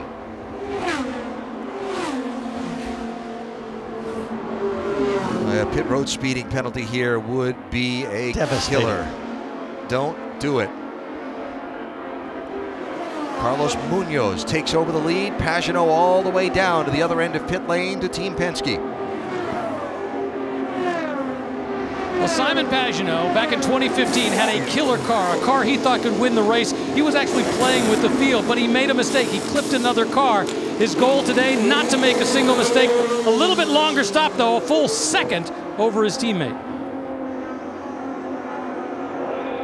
At this point in the race, that time makes a very big difference. And you've heard the old phrase, a football field a second. That puts you a football field's length behind that teammate you lost the second to. Here is Carlos Munoz from the lead. Jan? And Carlos, of course, also in the Andretti stable. He's been very happy with this car. He runs that unique line where he goes very low. Looks like the right rear is the last that will get done, and that slows them just a little bit. In fact, 8.6 seconds. There's that 2 football fields you talked about. Yep. You cover a lot of ground in a short period of time at 200 miles an hour. There is Oriol Servia, now the race leader. Remember I talked about Servia getting a lap down, staying out under a caution, getting a wave around by being between the leader and the pace car, working his way all the way back up through the top 10. He's been shuffled up and down the standings since then based on the cycle of pit stops and the strategy cycles. But now the veteran from Spain, now living in Los Angeles, is the race leader at Indianapolis with 23 to go. Spencer Pigot just in front of him, remember, had a pass-through penalty earlier for speeding on pit road. That's got Pigot back in 21st place. Of the cars, I'm sorry, Scott, of the cars that pitted, you see Wickens there in the 6. He's a second place car right now. of the cars that pitted, Will Power is 7th now. Guess who's 6th? Scott Dixon. And I am telling you, we're not seeing Dixon on pit road for the rest of this race unless something goes wrong. Yeah, the only disadvantage for Dixon is that he's going to have more laps on his tires if it comes to a shootout at the end. But all these late pit stops that we've seen, we should not have to worry about people running fuel. They'll be able to run full fuel, full horsepower. And don't forget, there's usually a knob on the steering wheel that advances the spark on the engine, gives you a little bit more horsepower. You can't run it all day long, but Eddie, you and I talked about this the other day. There's no doubt that it'll be there for the last 20 laps or so. Right, but it will change your fuel as you use more. Maybe Dixon is trying to do what Alexander Rossi did for his first Indianapolis 500 win. That was Dixon passing Clayman DeMello for 5th place. There's the leader, Robert Wickens, This lap, please confirm. who just passed Oriol Servia for the race lead. While we went back and had a look at the position of Scott Dixon on the racetrack, you're hearing the instruction from Wickens' crew, so he'll be giving up the lead. And he gets to lead his first Indianapolis that he's run in, which is something that's always great, and he becomes part of what they call the Leader Circle Club, even though it was under a different fuel strategy, but still nice to have your name on that board. Wickens, Servia, All clear to pit. Stephen Wilson, Jack Harvey. Those are your top 4. Here comes Wickens from the race lead, giving the top spot back to Servia. With 20 laps to go in the Indianapolis 500. In the final miles of the Indianapolis 500, our telecast presented by Firestone. In our ABC side-by-side coverage, you just saw Will Power pass Scott Dixon. So Power, who pitted with 29 laps to go, the highest up of the cars we know can run hard all the way to the finish. But Oriol Servia is the leader, and Steph Wilson is 2nd, and Jack Harvey is 3rd. They all pitted at lap 157, 157, and 158. Will we see another late lead change in this race like we've seen in the last 8 years of the event? How about Servia? Where are they at on their fuel strategy, Jan? Well, the situation, I just spoke to the strategist, Derek Davidson, and he said, we need a yellow. So they're telling Oriol, okay, push, but unless they get a yellow, by his body English, they will not make it to the end. But if they get that caution, obviously leading the Indy 500, he's right where they want to be. Then it's a matter of fresh tires and how many other people pit, all those kind of things that might come into play. So there is Servia. Running 4.2 seconds behind Servia is Stephen Wilson, the 28-year-old, originally from Sheffield, England, now from Denver. In his second 500 start for Andretti Autosport. You know the story well. The younger brother of Justin Wilson, who lost his life in a racing crash in an event at Pocono, donated organs that helped 5 others after that crash. Stephen racing not only to compete, but that driven to save lives, promoting organ donation that was so important to him in the aftermath of what happened to his brother. Stephen's supposed to have run his second 500 race a year ago, but was asked to give up the seat when Formula One star Fernando Alonso became available. He did. He was promised he'd have a ride this year. Michael Andretti made good on that promise, and here's Wilson running 2nd with 13 laps to go, Doc. And he said, I've never felt closer to my late brother than today at this racetrack. I know he would have won this race someday. He said, he is looking after me. He is riding with me. He said, I got nothing after today. He said, I'm standing on the edge of a cliff and there is no tomorrow. So I've got to roll the dice. Whatever I can do to have a shot at winning this race, it'll happen for me and for him. Crash Doc Tony Kanaan is in trouble and into the wall, and the yellow flag is out with 12 laps to go. I'm okay. Sorry, guys. I'm bad. Well, we have a brand new race. 7th caution of the 500, and now Oriol Servia will have a decision on his hands, as well as the others racing on the lead lap. The speed of fresh tires versus the track position and the few laps remaining in this race by the time we go back to green. What happened to Kanaan? That tricky turn 2 caught another one. Looks like the car just started to wiggle just a little bit. Coming out of the turn, back end started to move a little bit. Looked like he had a correction, almost caught it, and then it got away from him. Almost doesn't do it around here. That's the same thing. But you're hopeful. You can be hopeful as much as you want. Once it gets sideways, you're gone.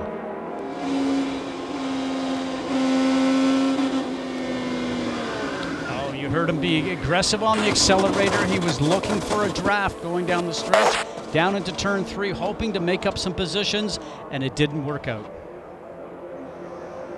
What a day Tony Kanaan has had. Remember, he was leading the race, contending for the win, one of the stronger cars in the field. Just after a set of pit stops, came up with a puncture in a tire, had to pit again, fell back, got a lap down, got the lap back, was charging back up to try and be in contention for the win. And now his race car is wrecked, and he's in the safety vehicle, headed for a checkup. But he had a great performance, didn't he? Boy, he was solid. So now 11 laps to go in this race.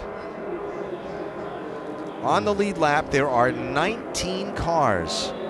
That's a lot of traffic for Oriol Servia to think about giving up track position to try and come back through on fresh tires. You're the leader. You can go as slow as you want. There you go. There's a decision. Well, you really can't. You got to keep up with the pace car, but Jan, he's in the lead right now. Derek Davidson is on the radio right now to Oriol. All right, you said you wanted to yell. You got it. Can you make it to the end? We believe we can. We're going to go for it.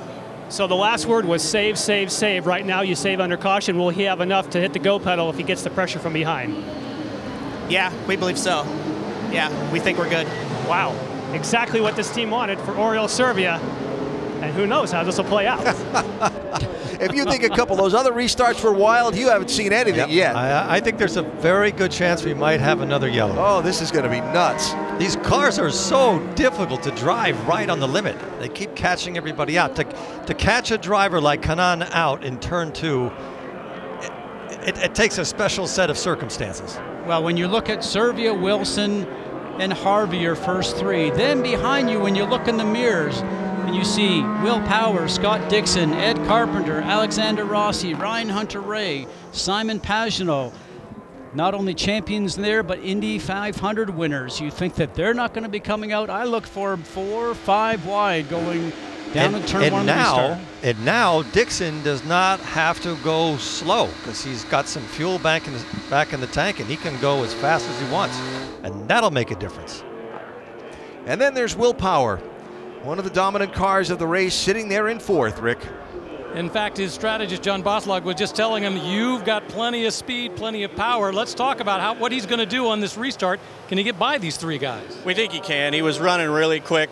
Talking right now. I think we got something for him for sure. Hopefully they need to go green soon because the guys in front of us still need to save a little bit. But we were a couple mile an hour quicker. He's been great all day, great stops. You know, Robbie on our fuel and Dave on the engineer. It's been a solid effort so far. It'd be a shame if we didn't get it because it's been what a really good race for us. But that's Indy. So here's the question: inside, outside, which way do you pass in that restart? He kept talking. I don't know. It's going to be up to him. He's talking both. So we'll see. It's going to be exciting. Indeed, it will be. I think that's an understatement from John Boslog. Just one other driver we want to talk about in this line of cars, that pink and black car right there, number 60, Jack Harvey, driving for Michael Shank, former driver who's made a name building a team in sports car racing. At one time mortgaged his home to keep his team alive. Now his dream to be an IndyCar owner, here for a 2nd year. Harvey, former winner on the oval in the Freedom 100, the Indy Light Series race they have here on Carb Day, making just his 2nd 500-mile race start. And here he finds himself running in 3rd position inside the final 10 laps. What do you think's going through his head? Remember, he said last year, along with Michael Shank, can't believe that they're here. It's a dream come true. But there is no doubt that your butterflies are in your stomach. And as we're looking here on the left-hand side of the car, the mirror is missing for Oriol Servia. Now, as a leader, Eddie, I'm not sure I'm going to be looking in the mirrors all that much. And also remember, you do have the spotters up in turn 1 and turn 3 to let the driver know if there's somebody looking on the high side, the low side. But at this point in time, when the time to go green, there's the spotters all lined up there for all the teams. I would not be looking in the mirrors whatsoever. I'll be putting my foot on the gas. Going to get the 1 to go signal at the start-finish line. We will get green with 7 laps to go in the 500. Wow. And heart rate is pumping right now. And we know, back to a point that Eddie made earlier today, Scott, and your thoughts on this, but as difficult once they get sorted out to pass as it's been, how aggressive everybody's going to be at the drop of the green flag. You don't even weigh the risk-reward ratio anymore. You just go for it. We heard John Boslaw talk about willpower, go high or go low. You are going to take any opening that's in front of you because he wants to dispatch a car a lap so that he can get out in front and take off from Scott Dixon. Remember, Scott Dixon, not as much fuel, but I think that also willpower's got a faster car. Right now, the driver who's leading, Serbia, has to be, if he can, a little bit sneaky on how he takes off, because if you take off where they expect you to on the restart, you will get passed into 1. We saw that earlier in the race, so you've got to find a way to put just enough distance between you and the cars behind. But his problem is there's a lot of guys behind him that are thinking exactly the same thing. Well, the other side of that too is that where you are with willpower, those 3 guys up in front, not as much experience with the exception of Oriol Servia. If there's something happening in front of him, you have to get through that accident also. So coming to the green flag. How long will we race under green with all of that aggressiveness? Another factor in trying to get all you can as fast as you can. I would say the odds are off on making it through without any problems on the first restart. These 300,000 people have all just stood on their feet coming to the green flag on a late restart to see who wins in Indianapolis. He didn't get enough. He did not get enough. Here comes Wilson, looking on Servia for the lead. Harvey to the inside, Power in the silver car. Wilson gets it. Power had to check up. How much will that cost him? I think Dixon's going to get around him.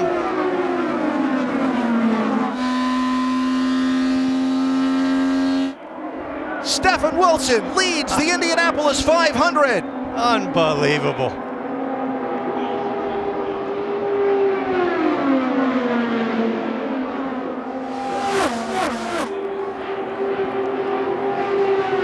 Power's going to have to start passing cars. There's not that many laps to go.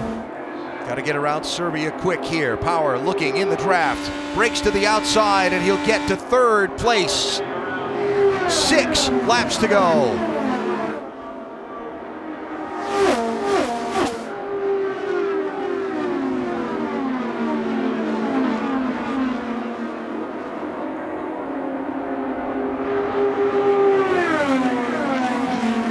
Thing for willpower, he's got fresher tires on his car by about 20 laps, so there's definitely going to be more grip.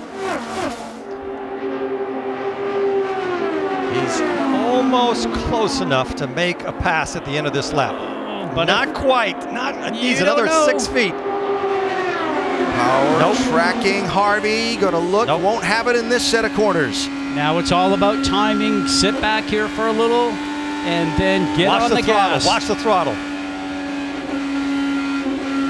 Ooh, he lost. He lost time in that lap.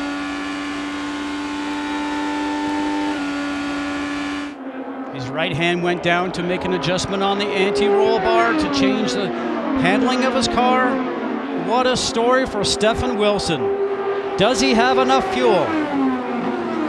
Oh, he's going to have in the the pits. And Harvey pits. In the pits. And Will Power takes the lead at Indianapolis with 4 laps to go. You be the leader, my man. This is where it's more difficult on the team and the spouse. You're driving the car. You know what you're doing out there. The team right now only sees you come back the front stretch all the time. The spouse, the same thing. For Liz, she's just got to wonder if he'll make it to the end. Clear by 10. We'll check his speed. His last lap was a 2:16. Go hard here. We got cars pit.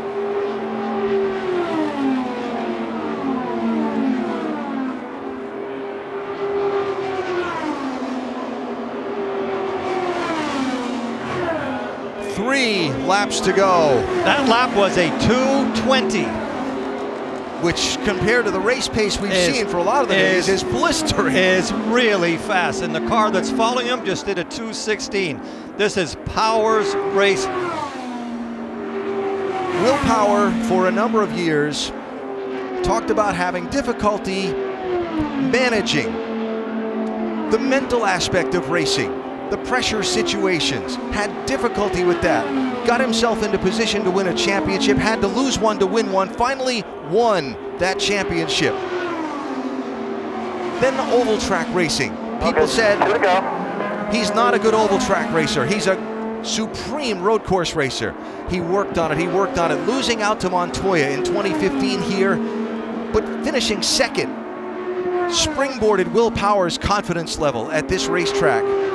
And now here he is, I've told you before, so smooth and so calm and so confident all month, and now just over a lap away from checking that last box of career goals. He's got one back marker to cut through. And that box that you talk about, we mentioned earlier on the show, if you drive for Roger Penske, yes, you can win championships. As he's coming up for one lap to go, the white flag is flying, but you need to make sure that you win an Indianapolis 500 if you want to retain your job with Team Penske.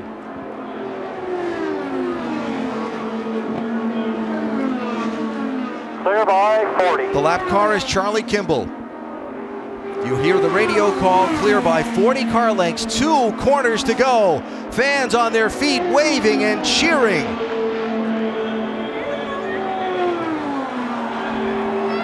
He'll never be introduced the same way again.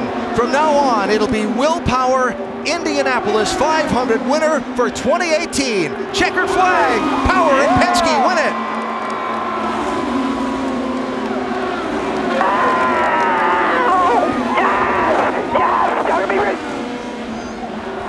Unbelievable. Oh my God! Hell of a job there, big guy. Good job, number 12. Oh, great job, guys. Great, thank you. You're the hell of a man there. All day, you won it.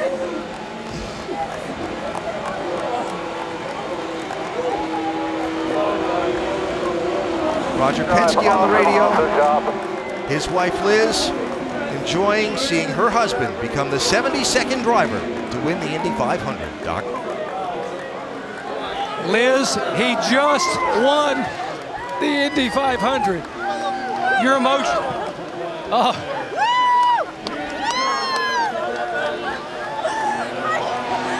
I can't even. What were you thinking that last lap?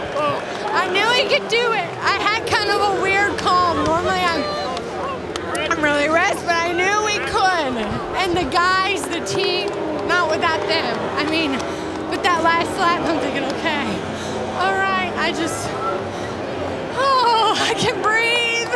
I'm so proud of them, all of them. He told me at home in quiet moments, he shared with you how much he wanted this race. He wanted it so bad. So bad. He was so determined for this one. And he did it. He's been focused. Go celebrate. Thank you. How about that, Alan?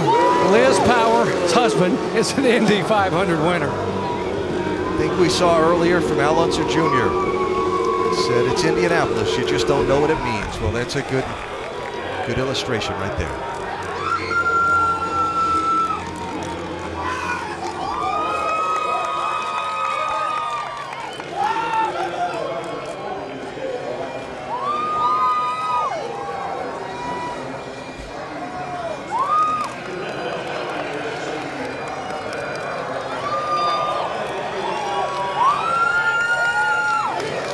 It's 5:25 in the morning in Australia.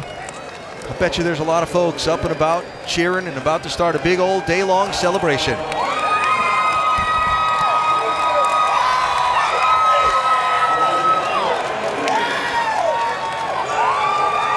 How much energy was pent up in there?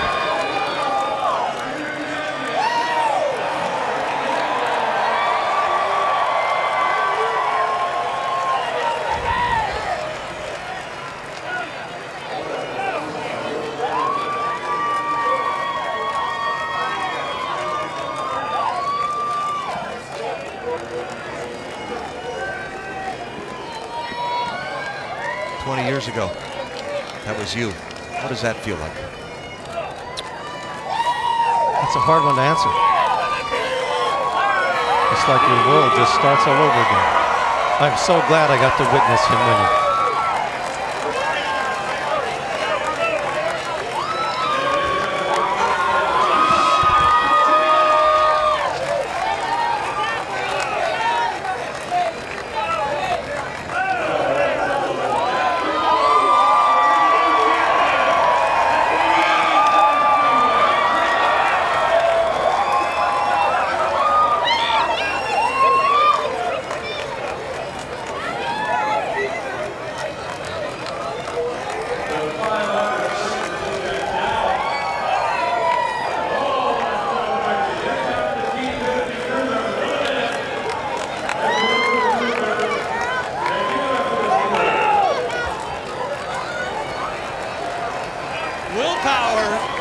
Such a long way from Toowoomba, Australia to Victory Lane.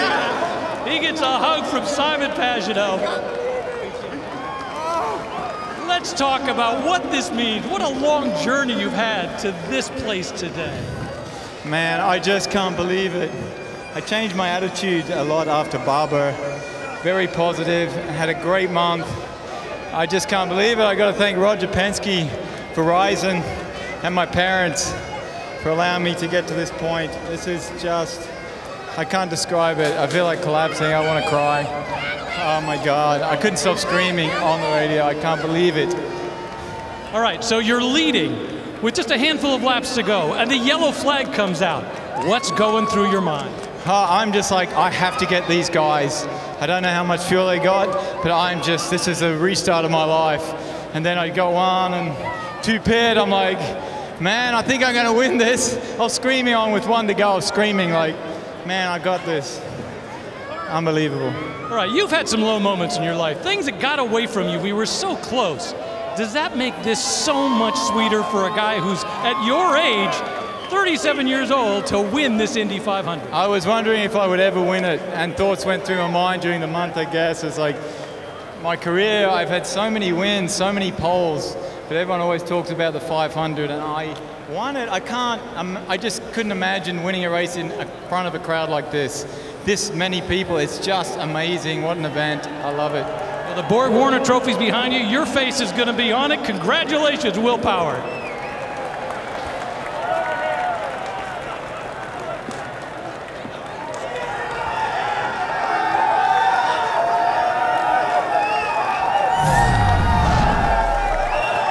Roger Penske with his 17th win as an Indianapolis 500 owner. You know that made him happy. The team, they work so hard on these race cars. So hard. What a payoff. And the driver, the dream is reality. Will Power, you are an Indianapolis 500 winner. What a day, what a race, and still much more to come from the Brickyard.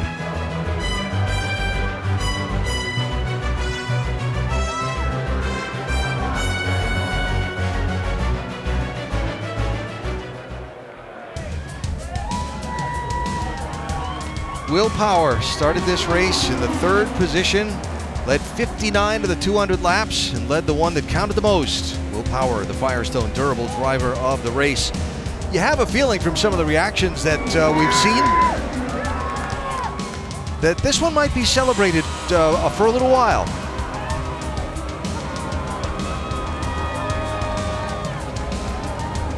You certainly know it's appreciated. What a great drive, and all the traditions that go with winning at the Brickyard.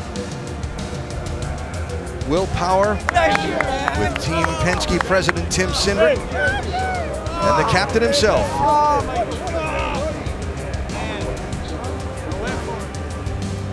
And so a look at the unofficial results of the Indianapolis 500. Will Power, your race winner. Ed Carpenter came up just short. Scott Dixon wound up 3rd. A big sprinkling of Chevy and Honda power cars through there, but when you look for Alexander Rossi, he was marching through the field.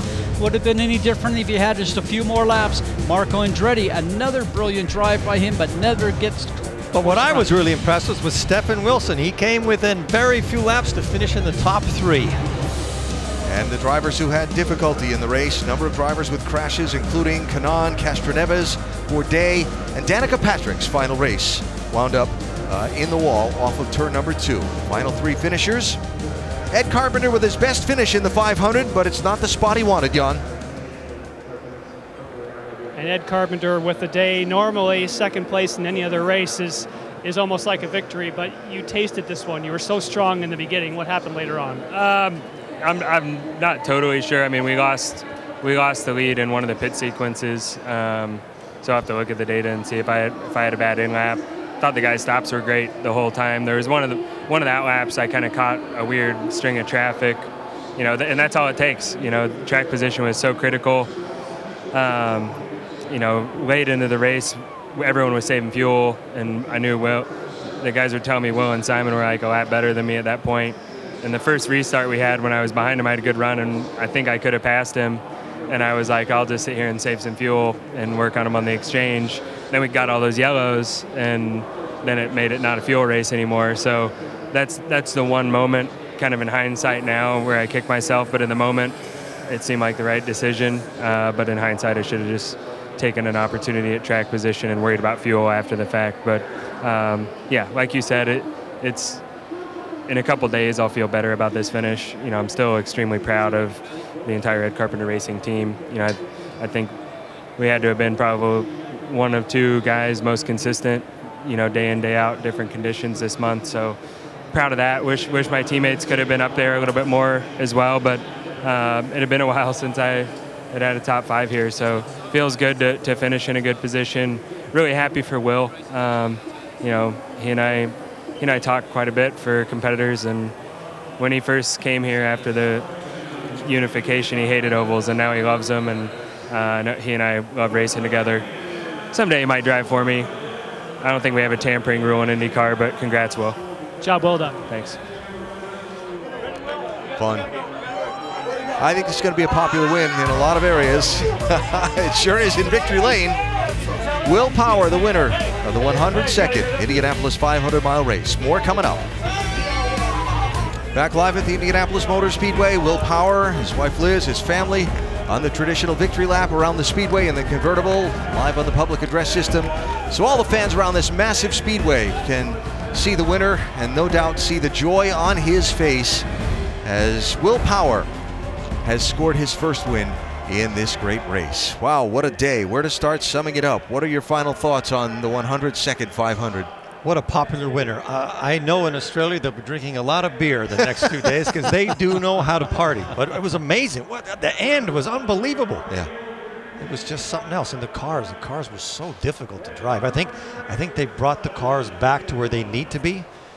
And if you're going to go fast, you're going to have to take risks. And those risks sometimes pay off and sometimes they don't. You know, when you think about Will Power, he arrived at Team Penske at Long Beach in 2009 as a substitute for Helio Castroneves, who could not make the event. Roger Penske saw the talent in the young driver and decided he had to keep him some way, somehow. He ended up being on the team very shortly there full time, and look what he's now accomplished. Remember I said earlier in the show, keep your job at Team Penske. Sooner or later you need to win an Indianapolis 500.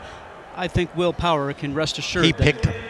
He picked him. He picked him from a week ago. Oh, don't tell me that. A week ago. Every 2 minutes he tells us, look who's leading.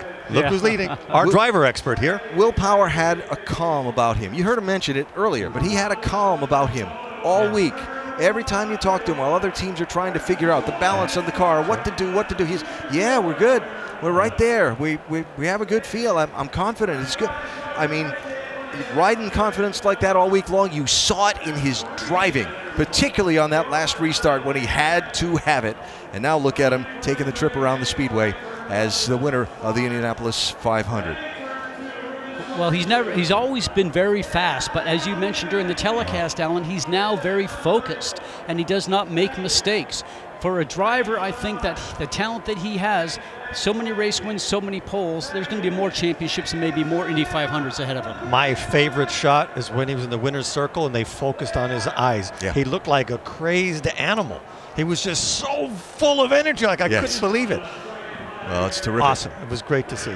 Well, just like it always seems to do, another 500 in the books that doesn't let us down and sends us away talking about what a great day that it was. And so Will Power celebrates winning his first Indianapolis 500 victory. And you know, one constant in ABC's coverage of the race over these past 54 years has been, it's not about us, it's about the people in the race. And so we leave you with a very simple thank you for watching and a celebration of all the traditions that are the Indianapolis 500 and all the joy that comes with winning the greatest spectacle in racing. That was done today by Will Power and Team Penske.